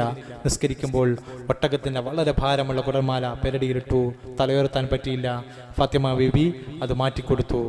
അവിടെയൊക്കെ മലയാളം മൗലിദിന്റെ ഭാഗങ്ങൾ പാരായണം ചെയ്യണം, സമയമില്ലാത്തതുകൊണ്ട് അതിലേക്ക് പോകുന്നില്ല. അത് വേണമെങ്കിൽ വളരെ ഒരു കാവ്യശൈലിയിൽ പറഞ്ഞ ഭാഗം, അവിടുത്തെ പീഡനത്തെക്കുറിച്ച് മാത്രമുള്ള ഒരു ഭാഗം ഞാനതൊന്ന് വായിക്കാം. യാ റസൂലല്ലാഹ്, മലയാളം മൗലൂദ്, അതായത് നമ്മുടെ സാധാരണ അറബിയിൽ മൗലൂദുള്ളത് പോലെ മലയാളത്തിൽ ഗദ്യവും മദ്യവുമായി കൊടുത്തൊരു ഭാഗം ഞാൻ ചെറുങ്ങനെ പാടാം. നമുക്ക് എല്ലാവർക്കും മനസ്സിലാകുന്ന ശൈലി. ഇൻഷാ അല്ലാഹ് എല്ലാവരും അത് പരമാവധി മനസ്സിലേക്ക് കയറ്റാൻ ശ്രമിക്കുക. യാ റസൂലല്ലാഹ്, അങ്ങ് സഹിച്ചതുപോലുള്ള കഷ്ടപ്പാടും ദുരിതവും ലോക ചരിത്രത്തിലൊരു നേതാവും സഹിച്ചില്ലല്ലോ. അവിടുന്ന് പ്രബോധനമായി മക്കയിലേക്ക് ഇറങ്ങിയപ്പോൾ ഭ്രാന്തൻ എന്ന് വിളിച്ച് ശത്രുക്കൾ അങ്ങയെ വല്ലാതെ പരിഹസിച്ചില്ലേ? അങ്ങ് നിസ്കരിക്കുമ്പോൾ ശറഫാക്കപ്പെട്ട പിരടിയിൽ ഒട്ടകത്തിന്റെ ചീഞ്ഞു നാറുന്ന കുടൽമാല വാരിയിട്ടത് കണ്ട് അവിടുത്തെ പുന്നാര മകൾ പൊട്ടിക്കരഞ്ഞ രംഗം ഞങ്ങളെ വല്ലാതെ വേദനിപ്പിക്കുന്നു ഹബീബേ. ശത്രുക്കൾ അങ്ങയെയും അനുയായികളെയും മക്ക മലഞ്ചെരുവിൽ മാസങ്ങളോളം പട്ടിണി കിട്ടത് കാരണം പച്ചിലയും പച്ചവെള്ളവും കുടിച്ച് കഴിയേണ്ടി വന്നില്ലേ? വിശപ്പ് കാരണം രാത്രി ഉറങ്ങാൻ കഴിയാതെ അവിടുന്ന് തിരിഞ്ഞു മറിഞ്ഞു കിടന്നപ്പോൾ ഭാര്യ ആയിഷ ബീബി റളിയല്ലാഹു അൻഹാ കണ്ണീരൊലിപ്പിച്ചുകൊണ്ട് അവിടുത്തെ ഒട്ടി അവരെ തടവി തന്നില്ലേ? വിശപ്പിന്റെ കാഠിന്യത്താൽ നിവർന്നു നിൽക്കാതും കഴിയാതെ വന്നപ്പോൾ കല്ല് വെച്ച് കെട്ടിയ സംഭവം ഞങ്ങൾ വേദനയോടെ ഓർക്കുന്നു. മക്കയിലുള്ള പീഡനം സഹിക്കവയ്യാതെ വന്നപ്പോൾ സ്വന്തക്കാരൊക്കെ തായിഫിലെത്തിയപ്പോൾ അങ്ങേ അവർ വല്ലാതെ ബുദ്ധിമുട്ടിച്ചില്ലേ ഹബീബേ? ഇതെല്ലാം അവിടുന്ന് സഹിച്ചത് ഈ ഉമ്മത്തിന് വേണ്ടിയായിരുന്നല്ലോ. തിരിച്ചെന്തെങ്കിലും നൽകാൻ ഞങ്ങൾ അശക്തരാണ്, എങ്കിലും ഞങ്ങൾ മുയക്കട്ടെ. സലാത്തുല്ലാഹ് സലാമുല്ലാഹ് അലാ ത്വാഹ റസൂലില്ലാഹ് സലാത്തുല്ലാഹ് സലാമുല്ലാഹ് അലാ യാസീൻ ഹബീബില്ലാഹ്. ഇരുലോക വിജയത്തിൻ ഇലാഹായോൻ കനിഞ്ഞോരെ ഇതുപോലെ ഇതുവരെ ഇഹത്തിലാരുമേ ഇല്ല. സദാ നേരം മുഴങ്ങുന്ന ഒരേ നാമം ഉലകത്തിൽ ഇതുപോലെ ഒരു നേതാ ഇഹത്തിലാരുമേ ഇല്ല. ലഹരിയിൽ രസം പൂണ്ട് രസിച്ചോരാം ജനതയെ ഇതുപോലെ മനം മാറ്റാൻ ഇഹത്തിലാരുമേ ഇല്ല. വലിയ ദീർഘിച്ച വരികളാണ് മലയാളം മൗലൂദ്. മലയാളത്തിൽ അള്ളാന്റെ ഹബീബ് നമുക്കെല്ലാം മനസ്സിലാകുന്ന ഒരു ശൈലി. കൂട്ടത്തിൽ പറയുന്നു, ഞാൻ വലിയൊരു പ്രയാസത്തിൽപ്പെട്ടു, എൻ്റെ ജീവിതത്തിൽ ഒരിക്കലും രക്ഷപ്പെടാൻ പറ്റുന്ന പ്രയാസത്തെത്തിയപ്പോൾ ഞാൻ തീരുമാനിച്ചു അള്ളാന്റെ ഹബീബിനെ പറ്റി മൗലൂദ്, മലയാളത്തിലൊരു മൗലൂദ് എഴുതാം. തീരുമാനിച്ച് ഇറങ്ങുമ്പോഴേക്ക് എൻ്റെ വിഷയത്തിന് പരിഹാരം കണ്ടു തുടങ്ങി. അള്ളാന്റെ ഹബീബുമായി ബന്ധപ്പെടുത്തി എന്ത് ചെയ്തോ ഒരിക്കലും അള്ളാഹു വെറുതെ ആക്കില്ല കേട്ടോ. ഈമാനുള്ളവരോടാണ് ഞാൻ ഈ സംസാരിക്കുന്നത്. ഇനി അവിടുന്നേക്ക് പീഡനങ്ങളത്തിലാണ് സഹിച്ചത്. 3 വർഷത്തോളമാണ് മക്ക മലഞ്ചെരുവിൽ അവിടുന്ന് പട്ടിണി കിടന്നത്. 3 വർഷം. അന്ന് പച്ചിലയും പച്ചവെള്ളവും കഴിച്ച് ജീവിക്കേണ്ടി വന്നു. മക്കളൊക്കെ എല്ലും തോലുമായി, സ്ത്രീകളൊക്കെ എല്ലും തോലുമായി വല്ലാതെ പ്രയാസപ്പെട്ടു. അങ്ങനെ ഇരിക്കുന്ന സമയത്ത്, മക്കൾ വല്ലാതെ കരഞ്ഞ സമയത്ത് ഈ തോലിന്റെ കഷ്ണം കഴുകിയെടുത്ത് വെള്ളത്തിലിട്ടിട്ട് തിളപ്പിച്ചിട്ട് മക്കൾക്ക് കൊടുക്കും, അവരുടെ വിശപ്പ് മാറ്റാൻ. പച്ചില പറിച്ച് തിന്നിട്ട് അവർ കാഷ്ടിക്കുന്ന അവസരത്തിൽ ആടുകൾ കാഷ്ടിക്കുന്നവർ ഞങ്ങൾ കാഷ്ടിച്ചിരുന്നു എന്നാണ് സഹാബത്ത് പറഞ്ഞത്. മനസ്സിലാക്കണം, എത്രയാണ് പ്രയാസം സഹിച്ചത്. 3 വർഷമാണ് ഇതിനെ ഉദ്ധരിച്ച് പാശ്ചാത്യ ചിന്തകന്മാർ പറയുന്നുണ്ട്, അത്രയും സത്യമാണെന്ന ബോധ്യമുള്ളത് കൊണ്ടാണ് ഒരിക്കലും ജയിക്കില്ല എന്നുള്ള അവസ്ഥയിൽ പോലും ഇത്രയും കഷ്ടപ്പാട് സഹിച്ചിട്ട് മുഹമ്മദിന്റെ കൂടെ ഇവരൊക്കെ നിൽക്കാനുള്ള കാരണം അത് അത്രയും സത്യമാണെന്ന് ബോധ്യപ്പെട്ടത് കൊണ്ടാണ് സല്ലല്ലാഹു അലൈഹി വസല്ലം. മനസ്സിലാക്കണം, എന്തൊക്കെ പീഡനങ്ങൾ, എന്തൊക്കെയാണ് അവിടുന്ന് തെറി പറഞ്ഞത്, പരിഹസിച്ചത്. വല്ല കണക്കുണ്ടോ? പോകുമ്പോൾ ഇങ്ങനെ പരിഹസിക്കും. മുഹമ്മദ് പോകുമ്പോൾ ഇങ്ങനെ വയലിൽ ഇങ്ങനെ പരിഹസിച്ചോണ്ട് നിൽക്കും. അത് വിശദീകരിക്കുകയാണെങ്കിൽ ഒരുപാട് പറയാനുണ്ട്. പട്ടിണി കിടന്നു ഫാത്തിമത്ത് സഹറ റളിയല്ലാഹു അൻഹാ. അവിടെ നിന്ന് ഒരിക്കല് ഒരു റൊട്ടിയുടെ കഷ്ണം തട്ടത്തിന്റെ മറകത്ത് ഇങ്ങനെ മറപിടിച്ചുകൊണ്ട് അള്ളാഹിന്റെ ഹബീബിന്റെ സമീപത്തിൽ കൊണ്ടുവന്നോട് പറഞ്ഞു, പാപ്പാ ഇത് കഴിച്ചോളൂ എന്ന് പറഞ്ഞു. ആ സമയത്ത് അവിടെ നിന്ന് ആ പത്തിരിയുടെ കഷ്ണം മുറിച്ച് വായിലേക്ക് ഇടുമ്പോൾ മകളോട് പറയാണ്, മകളെ ഫാത്തിമ, നിന്റെ വാപ്പ 3 ദിവസത്തിൽ ആദ്യമായി വായിലേക്ക് വെക്കുന്ന ഭക്ഷണമാണിത്. എത്രയാണ് പ്രയാസപ്പെട്ടത്, വല്ല കണക്കുമുണ്ടോ? അസ്സലാത്തു വസ്സലാമു അലൈക സയ്യിദി യാ റസൂലല്ലാഹ്. അടുത്തത് 11. തൊഴിലാളികളെ ഇത്രത്തോളം പരിഗണിക്കുകയും പ്രോത്സാഹിപ്പിക്കുകയും ചെയ്ത മറ്റൊരു നേതാവ് ലോക ചരിത്രത്തിലില്ല. ഇത് പഠിക്കുക മാത്രമുള്ള വിഷയം. പിന്നെ പ്രമുഖ കമ്മ്യൂണിസ്റ്റ് നേതാവായിരുന്ന PT ഭാസ്കര പണിക്കർ, ഇസ്ലാമും കമ്മ്യൂണിസ്റ്റുകാരും എന്നൊരു ഗ്രന്ഥമുണ്ട് അദ്ദേഹത്തിന്. 1922 ജനിക്കുകയും 1997 മരണപ്പെടുകയും ചെയ്ത അദ്ദേഹത്തിന്റെ ഒരു ഗ്രന്ഥത്തിലുള്ളൊരു വരി ഞാൻ നിങ്ങൾക്ക് കളിപ്പിച്ചു തരാം. അധ്വാനിക്കുന്ന, ഞാനിത് ഷോർട്ടാക്കി പറയാൻ വേണ്ടിയാണ് അവരത് വേഗം ഉദ്ധരിച്ചിട്ട് ഒഴിവാക്കുന്നത്, പെട്ടെന്ന് മനസ്സിലാകാൻ വേണ്ടി. അധ്വാനിക്കുന്നവന്റെ വിയർപ്പ് തുള്ളികൾ അടങ്ങും മുമ്പ് ന്യായമായി അവന് വേതന നൽകുക. എന്താണ് ഇതിന്റെ അർത്ഥം? ഈ തത്വം പ്രായോഗികമാകാതിരിക്കുന്ന മുതലാളിമാർ തങ്ങൾ ഇസ്ലാം വിശ്വാസികളാണെന്ന് പറയുന്നതിന് എന്തർത്ഥമാണുള്ളത്? ഈ ഉദ്ധരണിയുടെ അർത്ഥം ശരിക്കും മനസ്സിലാക്കി അത് അധ്വാനിക്കുന്ന ജനവിഭാഗത്തിനിടയിൽ പ്രചരിപ്പിക്കേണ്ടതല്ലേ എന്ന് ഭാസ്കര പണിക്കർ ചോദിക്കുന്നു. പ്രചരിപ്പിച്ചോളൂ, സ്വാഗതം. അധ്വാനിക്കുന്ന ആ സഹാബിയുടെ കൈ ഉയർത്തിക്കൊണ്ട് ഈ കൈയെ വർണ്ണിച്ചുകൊണ്ട് അവിടുന്ന് പ്രസംഗിച്ചില്ലേ? അബൂജഹൽ തൊഴിലാളിക്ക് പണം കൊടുത്തില്ല, കാശ് കൊടുത്തില്ല. റസൂലുള്ളാഹി അവിടുത്തെ വീട്ടിലേക്ക് മാർച്ച് ചെയ്ത് പണം വാങ്ങിക്കൊടുത്തില്ലേ? എത്ര സംഭവങ്ങളുണ്ട്. അധ്വാനിക്കുന്ന അല്ലേ നല്ല ബിസിനസ്സുകാർ അവര് നബിമാരോടൊപ്പവും സിദ്ദീഖുമാരോടൊപ്പവും നാളെ ആഖിറത്തിൽ ഒരുമിച്ച് കൂടുമെന്ന് നല്ല ബിസിനസ്സുകാരെ പറ്റി നബി സല്ലല്ലാഹു അലൈഹി വസല്ലം പറഞ്ഞിട്ടില്ലേ? അധ്വാനത്തിന് ഇത്രത്തോളം പ്രാധാന്യം നൽകിയ നേതാവുണ്ടോ? വെറുതെ ഇരിക്കാൻ പാടില്ല. അൽ ബർക്കത്തു വൽ ഹറക്ക, ഹറക്കത്തിലാണ് ബർക്കത്ത്. ഞാൻ വെറുതെ ഇരുന്നാൽ കിട്ടും അങ്ങനല്ല, ശ്രമിച്ചുകൊണ്ടേയിരിക്കുക, അധ്വാനിക്കുക. എത്രയാണ് ഹദീസുകൾ ആ വിഷയത്തിലുള്ളത്.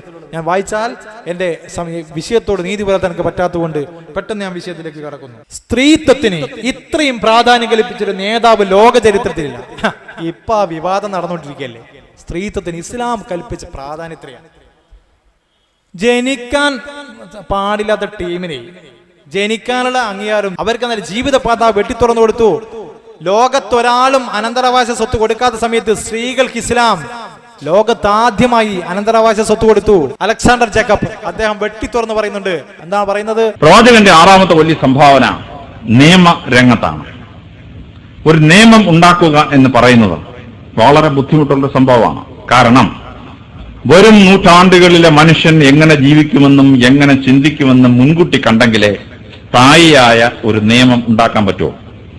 ഈ സ്ഥായിയായ നിയമം ഉണ്ടാക്കണമെങ്കിൽ ഫാർ സൈറ്റഡ്നെസ് വേണം, ദീർഘവീക്ഷണം വേണം. ആ ദീർഘവീക്ഷണം മാത്രമല്ല,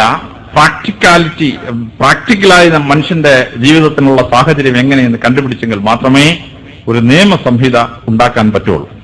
ഇതല്ലാത്ത ഒരു നിയമസംഹിത ഉണ്ടാക്കിയാൽ അത് ഒരു തലമുറയ്ക്കകം അമെൻഡ് ചെയ്ത് ഭേദഗതി ചെയ്ത് അങ്ങ് നഷ്ടപ്പെട്ടു. പ്രവാചകൻ ഉണ്ടാക്കിയ നിയമങ്ങളെപ്പറ്റി നിയമവിശാരദന്മാർ വളരെ കൂലങ്കുഷമായിട്ട് പഠിച്ചു. ആ കൂലങ്കുഷമായിട്ട് പഠിച്ച പല നീതി പണ്ഡിതന്മാർ പറയുന്നത് പ്രവാചകൻ നിയമം ഉണ്ടാക്കിയ ചില നിയമങ്ങൾ അത്ഭുതാവഹം എന്ന് മാത്രമേ പറയാൻ പറ്റുന്നതാണ്. കാരണം 1400 കൊല്ലത്തിന് മുമ്പ് പ്രവാചകൻ ജീവിച്ചിരുന്ന അറബി നാട്ടിൽ സ്ഥായിയായ ഒരു ഭരണഘടന ഉണ്ടായിരുന്നില്ല. 1400 കൊല്ലത്തിന് മുമ്പ് പ്രവാചകൻ ജീവിച്ച അറബി നാട്ടിൽ സ്ഥായിയായ ഒരു ക്രിമിനൽ ലോ ഉണ്ടായിരുന്നില്ല. There was no criminal law, something to which he can refer to. അങ്ങനെ ഒരു സാഹചര്യത്തിൽ പ്രവാചകൻ നിയമങ്ങൾ ഉണ്ടാക്കാൻ തുടങ്ങുകയാണ്. ഓരോന്നോരോന്നായിട്ട് നിയമം. അദ്ദേഹം നിയമങ്ങൾ ഉണ്ടാക്കുമ്പോൾ he cannot immediately or abruptly change a law. If he does that there will be revolt. അപ്പൊ ഇത് tradition and change, tradition and transformation, ഇത് രണ്ടിനെയും കൂടെ മെർജ് ചെയ്താൽ മാത്രമേ അത്ഭുതാവഹമായ നിയമങ്ങൾ ഉണ്ടാക്കാൻ പറ്റുള്ളൂ. നിയമത്തെ പറ്റി പഠിച്ച വിശാരദന്മാരായ പണ്ഡിതന്മാർ അദ്ദേഹത്തിന് ചില നിയമങ്ങളെ പറ്റി കമന്റ് ചെയ്തിട്ടുണ്ട്. അദ്ദേഹത്തിന് ഓരോ നിയമത്തെ പറ്റിയും കമന്റ് ചെയ്യാൻ വിശാലമായ ദിവസങ്ങളോളം വേണം. പക്ഷെ ഏതാനും ചില നിയമങ്ങൾ പരിശോധിക്കുമ്പോൾ തന്നെ the greatness of profit as A law giver comes out. അതിൽ ശ്രദ്ധേയമായ 2-3 ഉദാഹരണങ്ങൾ മാത്രം എടുക്കുമ്പോൾ മനസ്സിലാക്കാൻ പറ്റും. അതിൽ ഏറ്റവും ആദ്യത്തെ ഒരു നിയമം സ്വത്ത് ഭാഗിക്കുമ്പോഴും സ്വത്തിന് സക്സഷൻ ഉണ്ടാക്കുമ്പോഴും ഉണ്ടാവുന്ന ഒരു നിയമമാണ്. ലോകത്തിൽ പ്രവാചകൻ ജനിക്കുന്ന കാലം വരെ സ്ത്രീകൾക്ക് സ്വത്തവകാശം ഭൂമിയിലെ ഒരു കമ്മ്യൂണിറ്റീസിലും ഉണ്ടായിരുന്നു. ഇന്ത്യയിൽ സ്ത്രീകൾക്ക് സ്വത്തവകാശം ഉണ്ടായിരുന്നില്ല, യൂറോപ്പിൽ സ്ത്രീകൾക്ക് സ്വത്തവകാശം ഉണ്ടായിരുന്നില്ല, ആഫ്രിക്കയിൽ സ്ത്രീകൾക്ക് സ്വത്തവകാശം ഉണ്ടായിരുന്നില്ല, വടക്കേ അമേരിക്കയിലും തെക്കേ അമേരിക്കയിലും സ്ത്രീകൾക്ക് സ്വത്തവകാശം ഉണ്ടായിരുന്നില്ല. സ്വത്ത് വിഭജിക്കുമ്പോൾ ആൺകുട്ടിയുടെ പകുതി സ്വത്ത് പെൺകുട്ടി കൊടുക്കണം എന്ന നിയമം പ്രവാചകൻ ഉണ്ടാക്കിയപ്പോൾ അത് ലോകത്തെ മാറ്റിമറിച്ച അത്ഭുതാവഹമായ ഒരു നിയമസംഹിതയാണ് എന്ന് ചരിത്രകാരന്മാർ പറയും. സ്ത്രീകൾക്ക് ആദ്യമായി സ്വത്തവകാശം കൊടുത്തത് അദ്ദേഹമാണ്. പ്രവാചകൻ ഉണ്ടാക്കിയ മറ്റൊരു നിയമത്തെപ്പറ്റി ലോകത്തിലെ നിയമവിശാരദന്മാർ സംതിങ് എക്സ്ട്രാ ഓർഡിനറി എന്നാണ് പറയുന്നത്. കാരണം ലോകത്തിൽ സ്ത്രീകൾക്ക് 20-ാം നൂറ്റാണ്ട് വരെ എത്തിയിട്ട് പിതൃസ്വത്തവകാശം ഉണ്ടായിട്ടുണ്ട് ചില രാജ്യങ്ങളിൽ, മാതൃസ്വത്തവകാശം ഉണ്ടായിട്ടുണ്ട് ചില സമൂഹങ്ങളിൽ, ഭ്രാതൃസ്വത്ത് അവകാശം ഉണ്ടാക്കിയിട്ടുണ്ട്, സഹോദരന സ്വത്തവകാശം ഉണ്ടാക്കിയിട്ടുണ്ട്. പക്ഷെ പുത്രസ്വത്ത് അവകാശം എന്നൊരു സാധനം നിയമത്തിൽ കൊണ്ടുവന്നത് പ്രവാചകൻ ചെയ്ത അത്ഭുതകരമായ ഇന്നോവേഷനാണ്.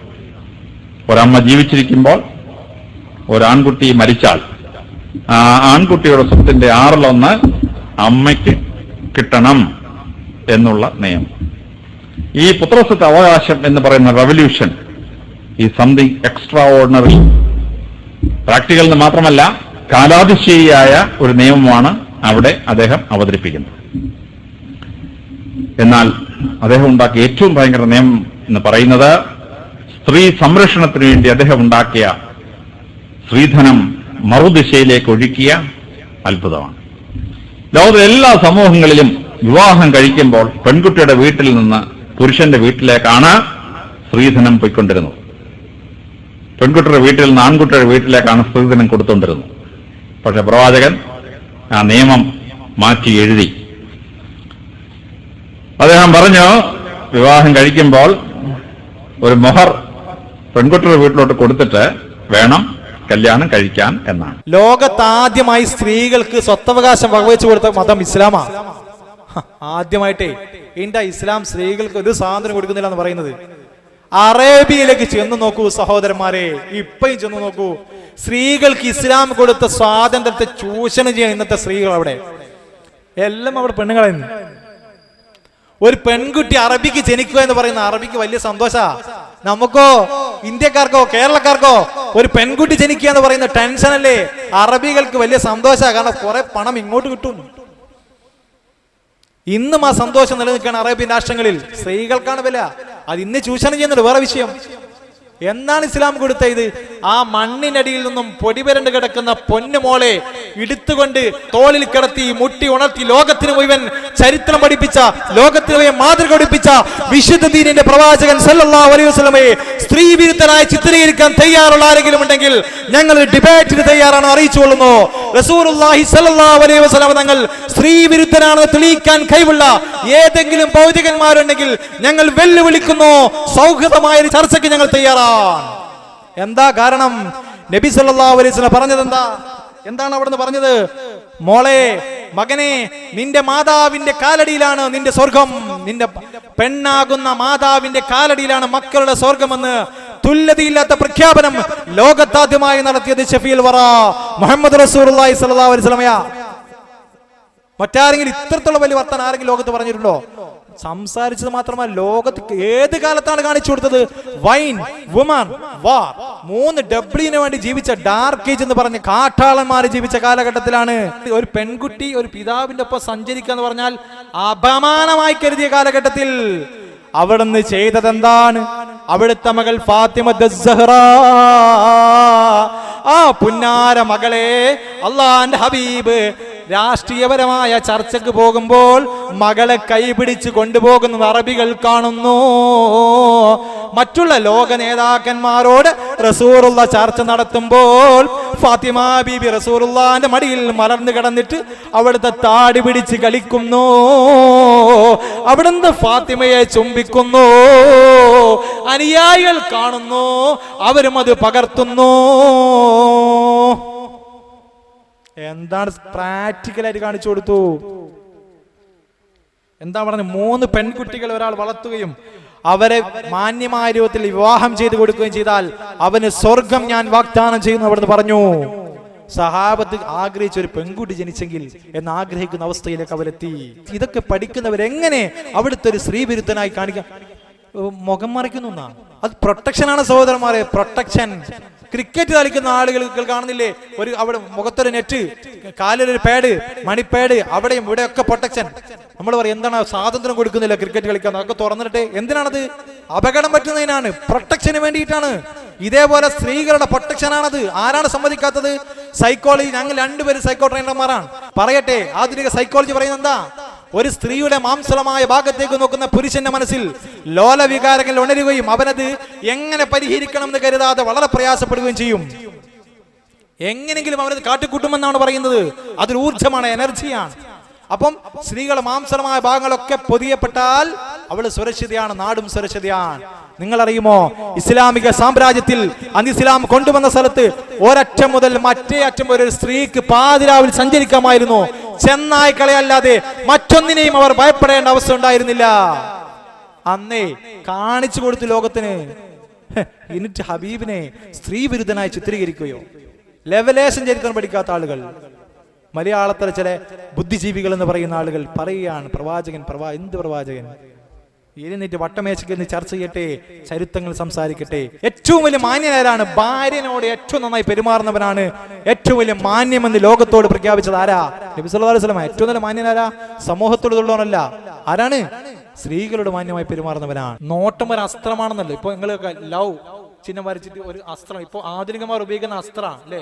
ലവ് ചിഹ്നം വരച്ചിട്ട് അതിൻ്റെ ഉള്ളിൽ ഒരു അമ്പാണ്. നബി സല്ലല്ലാഹു അലൈഹി വസല്ലം പറഞ്ഞതാ നോട്ടം എന്ന് പറയുന്നത് പിശാചിന്റെ അസ്ത്രത്തിൽ നിന്നുള്ള അസ്ത്രമാണ്. ആ അസ്ത്രം ആധുനികന്മാർ വരെ ചിത്രത്തിന് വേണ്ടി ഉപയോഗിക്കുന്നത്. ഹൃദയം തുളച്ചു കയറാണ്. എല്ലാവരും സമ്മതിക്കുന്ന വിഷയമാണത്. അതുകൊണ്ട് ആ നോട്ടത്തെ തടയുക, അത് വലിയ വിഷയമാണ്.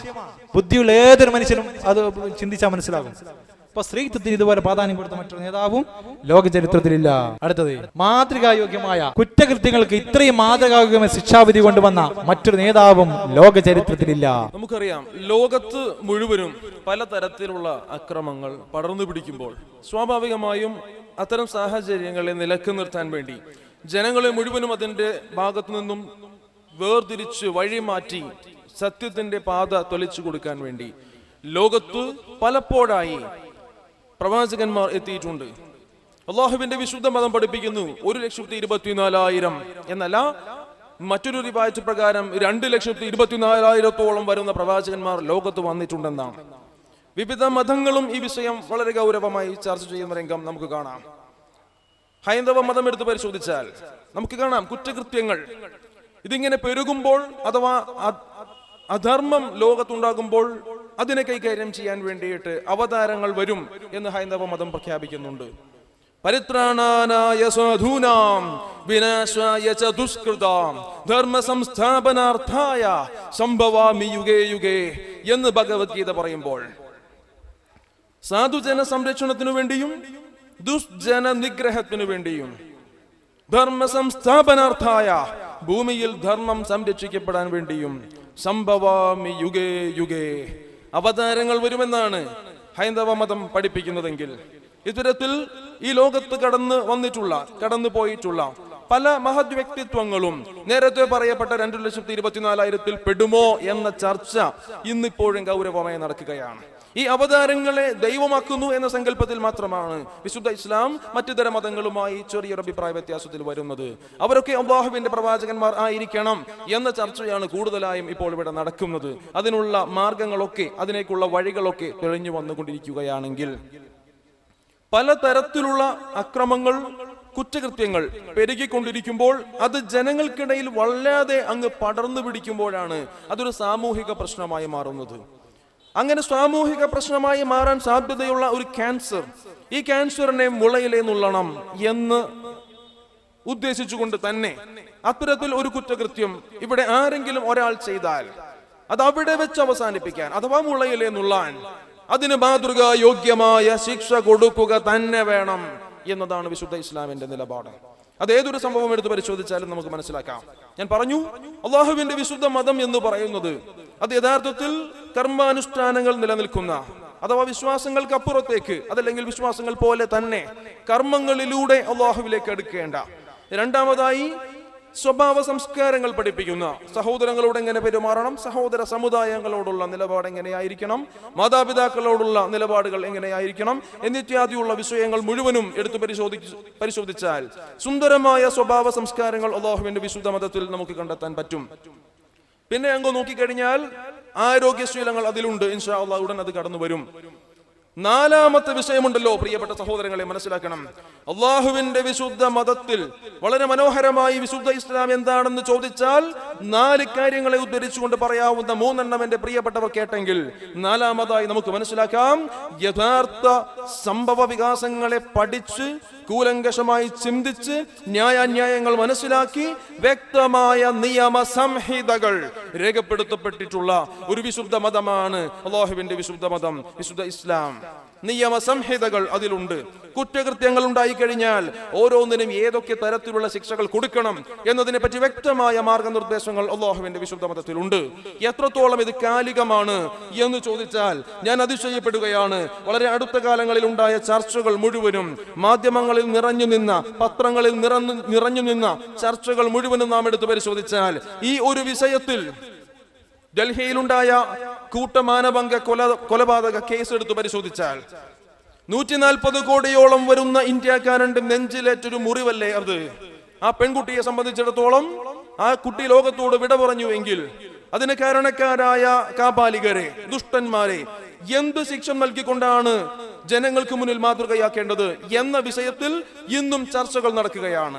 എത്രത്തോളം എന്നാൽ ഈ സംഭവം നടന്ന് ആ കുട്ടിയുടെ തിരോധാനത്തിന് മുൻപ് തന്നെ ഭരണസിരാ കേന്ദ്രങ്ങളിലേക്ക് ജനങ്ങൾ മുഴുവനും മാർച്ച് ചെയ്തുകൊണ്ട് ഭരണകൂടത്തിനെതിരെ മുദ്രാവാക്യങ്ങളും പ്ലാക്കാർഡുകളും ഏന്തിക്കൊണ്ട് വല്ലാത്തൊരു കലാപ കലുഷിത അന്തരീക്ഷം ഇന്ത്യ മഹാരാജ്യത്തിന്റെ തലസ്ഥാനത്ത് ന്യൂഡൽഹിയിൽ നിലനിന്നുവെങ്കിൽ അതിനെതിരെ ജലപീരങ്കികളും മറ്റുമൊക്കെ ഉപയോഗിക്കേണ്ടി വന്ന, ലാത്തി ചാർജ് നടത്തേണ്ടി വന്ന സാഹചര്യം ഉണ്ടായെങ്കിൽ കൊച്ചുകുട്ടികളെ പോലും കയ്യിലെടുത്തുകൊണ്ട് സ്ത്രീകൾ മുഴുവനും സ്ത്രീകളുടെ അവകാശങ്ങൾ സംരക്ഷിക്കണമെന്നും അവർക്ക് സുരക്ഷിതത്വം നൽകണം എന്നും ആവശ്യപ്പെട്ടുകൊണ്ട് ഗവൺമെന്റിന് നേരെ നടത്തിയിട്ടുള്ള, ഒരർത്ഥത്തിൽ പറഞ്ഞാൽ അവരുടെ ശീതസമരം, മറ്റൊരർത്ഥത്തിൽ വളരെ കലാപകലുഷിതമായ അന്തരീക്ഷം. ഈ അന്തരീക്ഷം അവിടെ ഉണ്ടാകുമ്പോൾ ജനങ്ങൾ മുഴുവനും ഒന്നടങ്കം ആവശ്യപ്പെടുന്നത് എന്താ? ആ കാപാലികന്മാർക്ക് വധശിക്ഷ കൊടുക്കണം. അഥവാ 1956 ജനുവരി 26-ാം തീയതി വളരെ വ്യക്തമായി നിലവിൽ വന്ന ഭരണഘടന എടുത്തു പരിശോധിച്ചാൽ അതിലെ ഇന്ത്യൻ പീനൽ കോഡ് IPC തിരുത്തി എഴുതണം എന്നാണ് ജനങ്ങൾ ആവശ്യപ്പെടുന്നത്. ഇന്ത്യൻ പീനൽ കോഡ് തിരുത്തി എഴുതണം. 100 വർഷം പോലും തികയുന്നതിന് മുൻപ്, 1 നൂറ്റാണ്ട് ആകുന്നതിന് മുൻപ് ഇത്രയും നാൾ ഇത്തരത്തിലുള്ള ഒരു കുറ്റകൃത്യത്തിന് നിങ്ങൾ നൽകിക്കൊണ്ടിരുന്നത് അത് ജീവപര്യന്തമല്ലേ? റിഗോറസ് ഇംപ്രിസൺമെന്റ് എന്ന ശിക്ഷയല്ലേ? അത് പോരാ, അത് നിങ്ങൾ തിരുത്തി എഴുതണം. മറിച്ച് അവരെ പരസ്യ വിചാരണ നടത്തി പരസ്യമായി തൂക്കിക്കൊല്ലണം എന്ന ആവശ്യവുമായി ഭരണസിരാ കേന്ദ്രത്തിന് നേരെ മുദ്രാവാക്യങ്ങൾ മുഴക്കിക്കൊണ്ട് ജനങ്ങൾ എത്തിയെങ്കിൽ ഒരു നൂറ്റാണ്ട് തികയുന്നതിന് മുൻപ് ഭരണഘടന തിരുത്തി എഴുതണം എന്നാണ് രാജ്യത്തിലെ ജനങ്ങൾ മുഴുവനും ആവശ്യപ്പെടുന്നതെങ്കിൽ ഇത്തരത്തിൽ ഒരു വിഷയം ഇവിടെ ഉണ്ടായാൽ എന്തു തീരുമാനമാണ് ആ വിഷയത്തിൽ എടുക്കേണ്ടതെന്ന് 1400 വർഷങ്ങൾക്ക് മുൻപ് എഴുതപ്പെട്ട ഭരണഘടന അല്ലാഹുവിന്റെ വിശുദ്ധ മതത്തിൽ ഉണ്ടെങ്കിൽ അതൊരിക്കലും തിരുത്തപ്പെട്ടിട്ടില്ല എന്നല്ല, കാലഘട്ടം കഴിയുന്തോറും അതിന്റെ അനിവാര്യത ജനങ്ങൾ മനസ്സിലാക്കിക്കൊണ്ടിരിക്കുന്നു എന്നിടത്താണ് നമ്മുടെ ചർച്ച.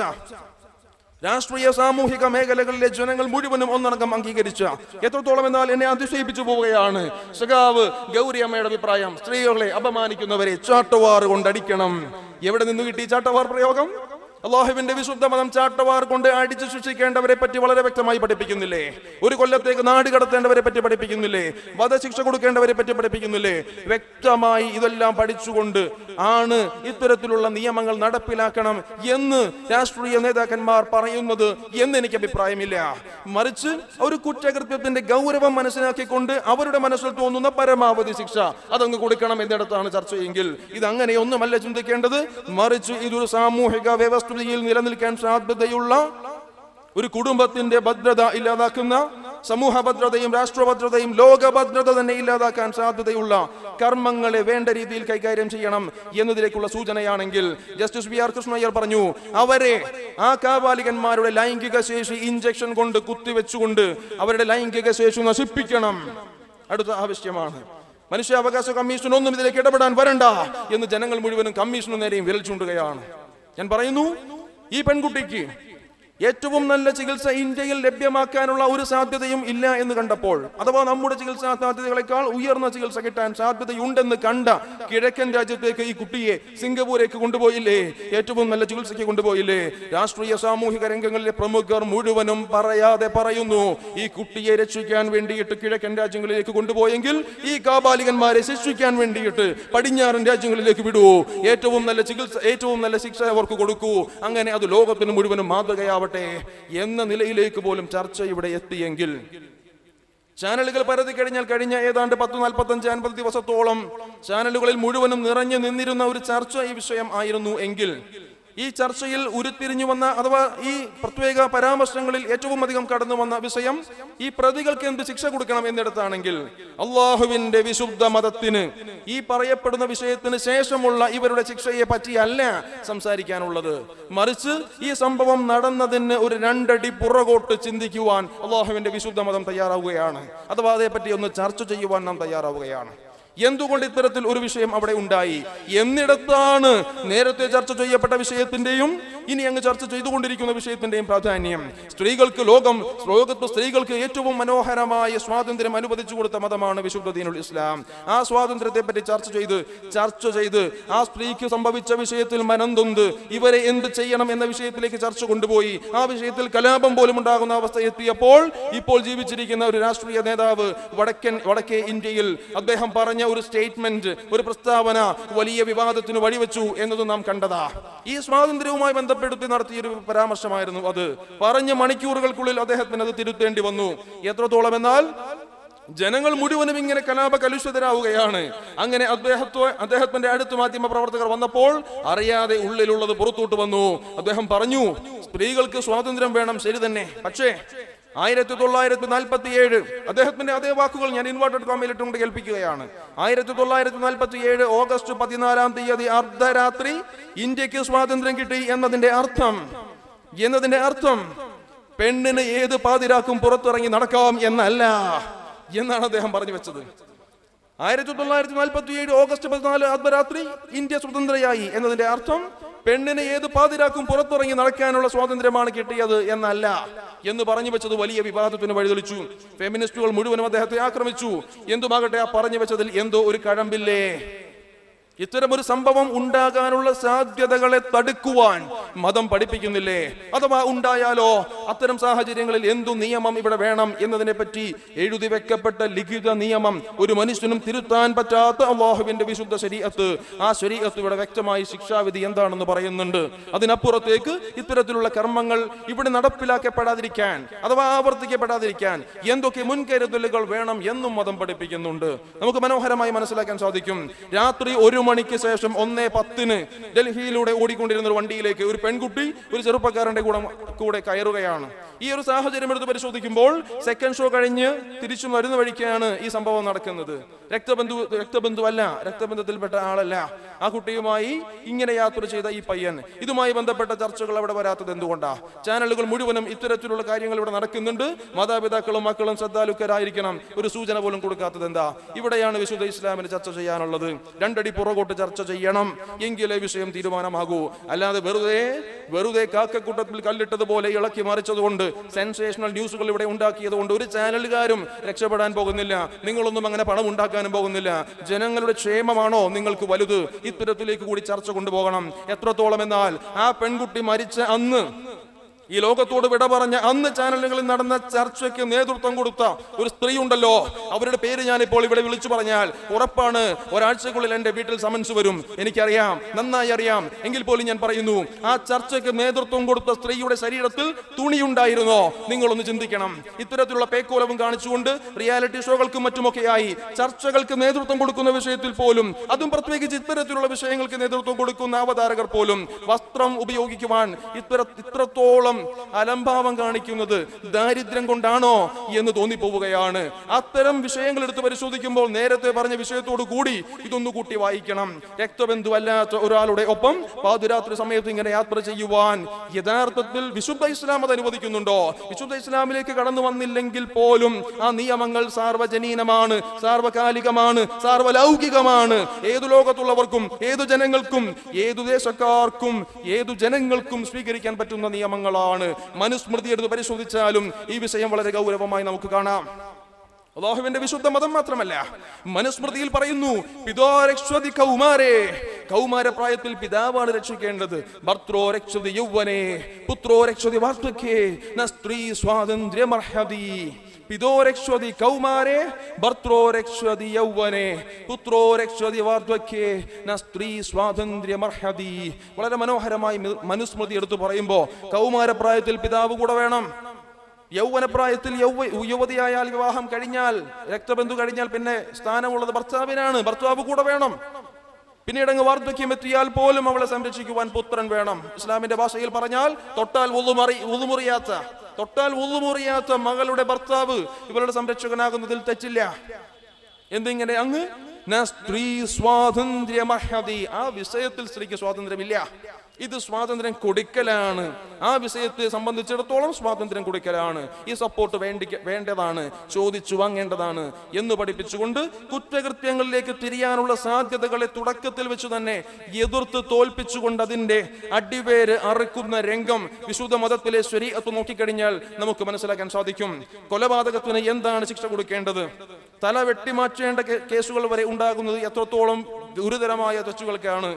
മോഷ്ടാവിനെ മോഷ്ടാവായ രീതിയിലേക്ക് കണ്ടുപിടിക്കപ്പെട്ട് കഴിഞ്ഞാൽ എന്ത് ചെയ്യണം? ലോകത്ത് നിന്ന് പടർന്നു പിടിച്ചുകൊണ്ടിരിക്കുന്ന, വളരെ ലാഘവ ബുദ്ധിയോടെ എല്ലാവരും കണ്ടുകൊണ്ടിരിക്കുന്ന വലിയൊരു ഹീനകർമ്മമായ വ്യഭിചാരത്തിന് പോലും എന്ത് ശിക്ഷയാണ് അവിടെ കൊടുക്കേണ്ടത് എന്നതിനെ പറ്റി വിശുദ്ധ ഇസ്ലാമിന് വ്യക്തമായ തീരുമാനങ്ങൾ പറയാനുണ്ട്. വ്യക്തമായ തെളിവുകളോടെ രണ്ടാളുകൾ അവർ വിവാഹിതരാണ് എങ്കിൽ കണ്ടുപിടിക്കപ്പെട്ടിട്ടുണ്ടെങ്കിൽ അവരെ എറിഞ്ഞു കൊല്ലണം എന്നാണ് വിശുദ്ധ മതം പ്രഖ്യാപിക്കുന്നത്. എറിഞ്ഞു കൊല്ലണം. എത്രത്തോളം എന്നാൽ ആ നിയമത്തിന് ഉപനിയമങ്ങൾ കൂടി പറഞ്ഞുകൊണ്ട് അത്രയും വിശാലമായി ഈ വിഷയത്തെ അള്ളാഹുവിന്റെ വിശുദ്ധ മതം ചർച്ച ചെയ്തില്ലേ? അവർ എറിഞ്ഞു കഴിഞ്ഞാൽ മരിക്കുമെന്ന് ഉറപ്പുള്ള കല്ലുകളുമായി ചുറ്റും കൂടണം അത്രേ. എറിയാൻ ആവശ്യപ്പെടുമ്പോൾ എറിയണം. അതിനിടയിൽ ഇവർ ചോദിക്കുകയാണ്, എനിക്കൊരു 2 റക്അത്ത് നിസ്കരിക്കണം. ഉപനിയമം കണ്ടോളൂ, അള്ളാഹുവിന്റെ വിശുദ്ധ മതത്തിന്റെ ഉപനിയമം കണ്ടോളൂ. നിസ്കരിക്കാൻ അനുവദിക്കണം. എനിക്കൊരൽപ്പം വെള്ളം കുടിക്കണം, എനിക്കൊരൽപ്പം ഭക്ഷണം വേണം എന്നാവശ്യപ്പെട്ടാലോ വേണമെങ്കിൽ കൊടുത്താൽ മതി. നിങ്ങൾക്ക് തോന്നിയാൽ കൊടുക്കാം, ഇല്ലെങ്കിൽ വേണ്ട. അള്ളാഹുവിന്റെ വിശുദ്ധ മതത്തിന്റെ നിയമം കണ്ടോ? മുളയിലെ നുള്ളുകയാണ്. ഈ കാഴ്ച കണ്ടുകൊണ്ട് നിന്ന എറിഞ്ഞ കൂട്ടത്തിൽപ്പെട്ട ഒരാളെങ്കിലും, അതല്ലെങ്കിൽ എറിഞ്ഞ ശേഷം ഇയാൾ മരിക്കുന്ന രംഗമങ്ങ് കണ്ട ഒരാളെങ്കിലും പിന്നീട് ഇത്തരത്തിലൊരു കർമ്മത്തിലേക്ക് മുൻപോട്ട് പോകുന്നതിന് മുൻപ് ഇരുത്തിയൊന്ന് ചിന്തിച്ചു പോകും. എന്തിനേറെ പറയുന്നു, ആഖിറമാണ് ഏറ്റവും വലുത് എന്നുള്ള വ്യക്തി അത് ചോദിച്ചു വാങ്ങും ഇവിടെ വെച്ച്. കാരണം ആഖിറത്തിലെ ശിക്ഷയുണ്ടല്ലോ ദുനിയാവിലെ ശിക്ഷയേക്കാൾ കടുത്തതാണ്. ഇത് മനസ്സിലാക്കുന്ന ഒരാൾക്കും ആ ശിക്ഷ ഇവിടെ ചോദിച്ചു വാങ്ങാതിരിക്കാൻ പറ്റില്ല. എന്നിടത്തേക്ക് വരെ മനുഷ്യ മനസ്സിലേക്ക് കടന്നെത്തിക്കൊണ്ട് ഒരു തെറ്റു ചെയ്യാനുള്ള എല്ലാ സാധ്യതകളെയും അള്ളാഹുവിനെ പറ്റി ഓർത്തുകൊണ്ട് മനസ്തപിച്ചുകൊണ്ട് ആ തെറ്റിലേക്ക് പോകാതിരിക്കാൻ ശ്രമിക്കുകയും അഥവാ തെറ്റ് സംഭവിച്ചു പോയാലോ ആഖിറത്തിൽ വലിയ ശിക്ഷ ഏൽക്കുന്നതിന് മുൻപ് ദുനിയാവിൽ ഒരു ചെറിയ ശിക്ഷയെങ്കിലും ഏറ്റുകൊണ്ട് പശ്ചാത്തപിക്കാൻ അവസരം നൽകണേ എന്ന് ചോദിച്ചുകൊണ്ട് ഇസ്ലാമിക ഭരണകൂടത്തിലേക്ക് നടന്നെടുത്ത ആളുകളുടെ ചരിത്രം പോലും വ്യക്തമായി നോക്കിക്കഴിഞ്ഞാൽ നമുക്ക് മനസ്സിലാക്കാം. കുറ്റകൃത്യങ്ങൾക്ക് വളരെ വ്യക്തമായ മാതൃകാപരമായ ശിക്ഷ നൽകിക്കൊണ്ട് അത്തരത്തിലുള്ള കർമ്മങ്ങൾ ഇവിടെ ഇല്ലാതിരിക്കാൻ വേണ്ടി പണിപ്പെട്ട ഒരു മതമാണ് അല്ലാഹുവിന്റെ വിശുദ്ധ മതം. ആ മതം ഈ ലോകത്തേക്ക് കൊണ്ടുവന്നുകൊണ്ട് ലോകരെ മുഴുവനും ഇത് പഠിപ്പിച്ച് വ്യക്തമായ കൃത്യമായ ശുദ്ധരായ നല്ലൊരു സംഘത്തെ ഉണ്ടാക്കി എടുക്കുന്നതിൽ നേതൃത്വം വഹിച്ചവരാണ് റസൂലുള്ളാഹി സ്വല്ലല്ലാഹു അലൈഹി വസല്ലം തങ്ങൾ എന്നുള്ളത് ലോകമൊന്ന് മനസ്സിലാക്കണം. ഈ വ്യക്തിത്വത്തെ ഒന്നറിയണം. കാരുണ്യത്തിന്റെ പ്രവാചകൻ കൊടുത്ത ശിക്ഷയിൽ കരുണയില്ലേ എന്ന് പോലും നിങ്ങൾ ഓർത്തു പോകുന്നുണ്ടെങ്കിൽ ഈ കരുണയില്ലായ്മ അത് സമൂഹത്തെ രക്ഷിക്കാനാണ്, രാഷ്ട്രത്തെ രക്ഷിക്കാനാണ്, ലോകത്തെ രക്ഷിക്കാനാണ് എന്നുള്ളിടത്ത് നാം എത്തി നിൽക്കുമ്പോൾ ശിക്ഷകളുടെ കാഠിന്യമനുസരിച്ചുള്ള അഥവാ തെറ്റുകളുടെ കാഠിന്യമനുസരിച്ചുള്ള ശിക്ഷകളുടെ പരമ്പര നമുക്കിവിടെ മനസ്സിലാക്കാൻ പറ്റുന്നു എന്നിവിടെ കാണാൻ നമുക്ക് സാധിക്കുന്നു. ഈ വിഷയത്തിലും അല്ലാഹുവിന്റെ വിശുദ്ധ മതത്തെ ലോകം അംഗീകരിക്കുന്ന കാഴ്ച നമുക്ക് കാണാം. അറിവിന് ഇത്രത്തോളം പ്രാധാന്യം കൊടുത്തിട്ട് മറ്റൊരു നേതാവും ലോക ചരിത്രത്തിലില്ല. അതിലൊന്നും പറയണ്ട, ഒരൊറ്റ ഉദാഹരണം മാത്രം പറയാം. നബി സല്ലല്ലാഹു അലൈഹി വസല്ലം പറഞ്ഞ ഒരൊറ്റ ഹദീസ്, ആ ഹദീസിന്റെ അർത്ഥം മാത്രം ചിന്തിച്ചാൽ നമ്മുടെ നാട്ടിൽ ഒരു പുലി ഇറങ്ങിയെന്ന് സങ്കല്പിക്കുക. നമ്മളെല്ലാവരും മക്കളും എല്ലാവരും വീട്ടിന്റെ ഉള്ളിൽ പോയി നിൽക്കും. മക്കളെ റോഡിലേക്ക് വിടില്ല. എന്നാൽ ആ പുലി ജീവൻ പോയാലോ, ആ പുലിയുടെ ചെവിയൊക്കെ പിടിച്ച് നീ ആരാണ്, നീ എന്നോടാണെന്നൊക്കെ ചോദിക്കും ചെറിയ മക്കൾ പോയിട്ട്. കാരണം ആ പുലിക്ക് ജീവനില്ല. നബി സല്ലല്ലാഹു അലൈഹി വസല്ലം പറഞ്ഞ എന്താണ്? അൽ ഇൽമു ഹയാത്തുൽ ഇസ്ലാം. ഇൽമ എന്ന് പറയുന്നത്, വിജ്ഞാനം എന്ന് പറയുന്നത് ഇസ്ലാമിന്റെ ജീവനാണ്. ഇതിനേക്കാളും വലിയ പ്രയോഗം ഈ അറിവിന്റെ വിഷയത്തിൽ ലോകത്താർക്കും പറയാൻ കഴിയും. ജീവനല്ല ഒരു മനുഷ്യൻ ഏറ്റവും വലുത്. ജീവന് ആകുന്ന ഇൽമ ഇസ്ലാമിനില്ലെങ്കിൽ ആ മതം ഒന്നുമല്ല എന്നാ നബി സല്ലല്ലാഹു അലൈഹി വസല്ലം പറയും. ഒന്നുമല്ല. ആലോചിച്ച് നോക്കൂ, ഇത്ര വലിയ പ്രയോഗമാണ്. നമ്മളുടെ ഈ തടവ് മദീനയിൽ ജയിലില്ല എന്നാണ് കേട്ടത്. മദീനയിൽ ജയിലില്ല, തൽക്കാലം പിടിക്കും. അവർക്ക് കൊടുക്കുന്ന ശിക്ഷ എന്താ അറിയോ? അവർക്ക് കൊടുക്കുന്ന പിടിച്ച ആളുകൾ അറിവുള്ളവരാണെങ്കിൽ അവരെ പിടിച്ചിട്ട് എന്ത് ചെയ്യും? അവരെ പിടിച്ചിട്ട് ആർക്കെങ്കിലും അറിവ് പഠിപ്പിച്ചു കൊടുക്കാൻ വേണ്ടി പറയും. അവർക്കുള്ള ഫൈൻ അതാണ്, മറ്റുള്ള ഒരാൾക്ക് അറിവ് പഠിപ്പിച്ചു കൊടുക്കുക. അവർക്കുള്ള ഫൈൻ ഇസ്ലാം കൊടുക്കുന്ന അങ്ങനെയാണ്. ഒരു മുസ്ലിമിനെ നഷ്ടപ്പെട്ടു പോയ മുത്താണ് വിജ്ഞാനം എവിടെ കണ്ടാലും അത് ശേഖരിക്കണം.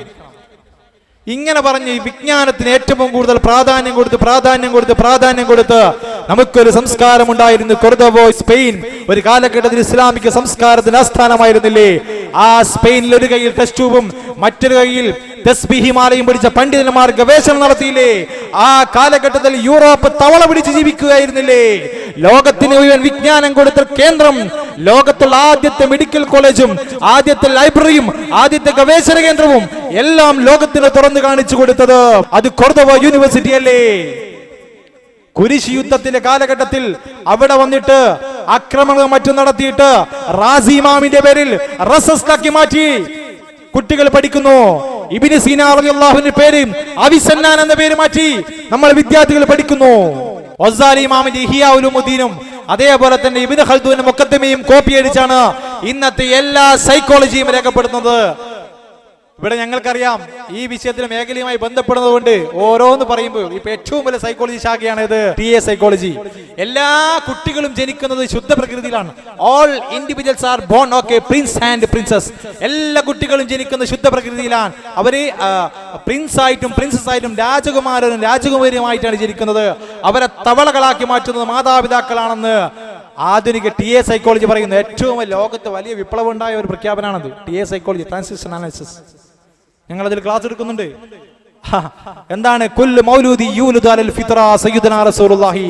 എല്ലാ കുട്ടികളും ജനിക്കുന്നത് ശുദ്ധ പ്രകൃതിയിലാണ്. അതുകൊണ്ട് അറിവിന് ഇത്രത്തോളം പ്രാധാന്യം കൊടുത്തൊരു മതം അത് വിശുദ്ധ ദീനുൽ ഇസ്ലാമാണ്. മഹാനായ ശൈഖ് മുഹീദ്ദീൻ അബ്ദുൽ ഖാദിർ ജീലാനി അവിടുത്തെ ദിവസമല്ലേ, അവിടുത്തെ മാസമല്ലേ ഇത്? അവിടുന്ന് ഒരിക്കലും ഒരു ബുദ്ധിയില്ലാത്ത കുട്ടിയെ പഠിപ്പിച്ചുകൊണ്ടിരിക്കുകയാണ്. ആ കുട്ടിക്ക് പഠിപ്പിച്ചുകൊണ്ടിരിക്കുമ്പോൾ അതാ അവിടെ ഒരു ഭരണാധികാരി കാത്തു നിൽക്കുന്നു റസൂലുള്ളാഹിനെ. ഈ കുട്ടിക്ക് എത്ര പറഞ്ഞു കൊടുത്തിട്ട് മനസ്സിലാവുന്നില്ല. കുറച്ച് കഴിഞ്ഞു ആ കുട്ടിയെ പഠിപ്പിച്ച് കഴിഞ്ഞപ്പോൾ തിരിഞ്ഞപ്പോൾ ചോദിച്ചു, മഹാനെ ഈ ബുദ്ധിയില്ലാത്ത കുട്ടീനെ അങ്ങ് എന്തിന് ഇത്രത്തോളം സമയം ചെലവഴിക്കണം? ഒരുപാട് വിഷയങ്ങൾ അങ്ങക്ക് വേറെ ഇല്ലേ? അപ്പം പറഞ്ഞതാണ് ഈ കുട്ടി ഇനി അടുത്ത ദിവസം ജീവിച്ചിരിക്കില്ല, അടുത്ത ദിവസം ജീവിച്ചിരിക്കാൻ സാധ്യതയില്ല. അതായത് അടുത്ത ദിവസം മരിക്കുമെന്ന് ആ കറാമത്തിന്റെ കണ്ണുകൾ കൊണ്ട് കണ്ട മഹാൻ ആ ദിവസം ഒരു പഠിപ്പിച്ചു കൊടുക്കണം അറിവ്. എന്ത് മരിക്കുന്നുള്ള ഉറപ്പായ സമയത്ത് പോലും അറിവ് പഠിപ്പിച്ചു കൊടുക്കുകയാണ്. മഹാനായ ഒരു ഇമാമിനോട് മറ്റൊരു ശിഷ്യൻ ചോദിച്ചു, അല്ല ഉസ്താദേ, ഇന്ന് വൈകുന്നേരം മരിക്കുമെന്ന് കണ്ടാൽ ഞാൻ എന്ത് അമലാണ് ചെയ്യേണ്ടത്? അപ്പൊ പറഞ്ഞെന്താ, നീ അറിവുമായി ഷോലാകുക, അറിവിന്റെ വിഷയത്തിൽ ജോലിയാകുക. ഇന്ന് വൈകുന്നേരം മരിക്കുന്ന കണ്ടാൽ കുത്തിന് ഖുർആൻ ഓതാനല്ല പറഞ്ഞത്, ഹജ്ജ് ചെയ്യാനോ നിസ്കരിക്കാനോ അല്ല പറഞ്ഞത്. നീ അറിവ് പഠിക്കുക. ആ വൈകുന്നേരം വരെ ഏറ്റവും പ്രാധാന്യമുള്ള അമൽ അത് അറിവ് പഠിക്കലാൻ, ചിന്തിക്കലാൻ. തഫക്കുറു സാഅതി ഖൈറും മിൻ ഖിയാമിൽ ലൈൽ. അല്പസമയം ചിന്തിക്കുക എന്നുള്ളത് അശ്രദ്ധമായി രാത്രിയിൽ സുന്നത്ത് നിസ്കരിക്കുന്നതിനേക്കാളും കൂലികൾ 1000 റക്അത്ത് നിസ്കരിക്കുന്ന കൂലിയിട്ട് അല്പസമയം ചിന്തിക്കുക. എന്തെങ്കിലും ചിന്തിക്കലല്ല. ഇത്രത്തോളം അറിവിന് പ്രാധാന്യം കൊടുത്ത മറ്റൊരു നേതാവ് ലോക ചരിത്രത്തിൽ മറ്റാരുമില്ല. അടുത്തത് വളരെ പ്രധാനപ്പെട്ട ഒരു പോയിന്റ് ശ്രദ്ധിക്കൂ. ഒരു രാജ്യത്തിന്റെ രാജാവ് സേവകൻ എന്ന പേരിൽ അറിയപ്പെടുന്നതും ആ പേരിൽ അഭിമാനം കൊള്ളുന്നതും അവിടുത്തെ 2 കേന്ദ്രങ്ങൾക്ക് മാത്രമാണ് എന്ന് പറഞ്ഞാൽ അത് ഒരു വിശദീകരിക്കേണ്ട വിഷയമാണ്. നമ്മുടെ സൗദിയിലെ ഭരണാധികാരി സൗദിയിലെ രാജാവായിട്ട് അറിയപ്പെടുന്നത്. എന്നാൽ നബി സല്ലല്ലാഹു അലൈഹി വസല്ലമ ജനിച്ച സ്ഥലവും അവിടുന്ന് വഫാത്തായ സ്ഥലത്തിനും അവർ അറിയപ്പെടുന്നത് ഖാദിം അൽ ഖാദിമുൽ ഹറമൈനി ശരീഫൈൻ. അത് പറയുന്നവർക്ക് അഭിമാനം. ഖാദിം എന്ന് പറഞ്ഞ സേവകൻ. ആലോചിച്ച് നോക്കൂ. ഖാദിം എന്ന പേരിൽ അറിയപ്പെടും. ഏതെങ്കിലും ഒരു നേതാവിന്റെ ജന്മദേശത്തിന് ആ രാജ്യത്തിന്റെ രാജാവ് ഖാദിം സേവകൻ എന്ന പേരിൽ അറിയപ്പെടുന്നുണ്ടോ? അതുണ്ടെങ്കിൽ നബി സല്ലല്ലാഹു അലൈഹി വസല്ലമയുടെ ജന്മദേശത്തിനും അവിടുത്തെ വഫാത്ത് ദേശത്തിനുമാണ്.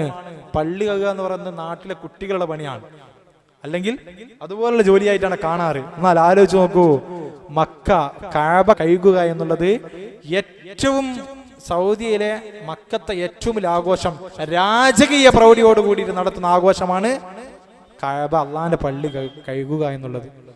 മനസ്സിലാക്കണം. ആ കഅബയുടെ ഉള്ളിൽ കയറാൻ ഭാഗ്യം ലഭിച്ച ആളാണ് നമ്മുടെ യൂസഫ് അലി സാഹിബ്.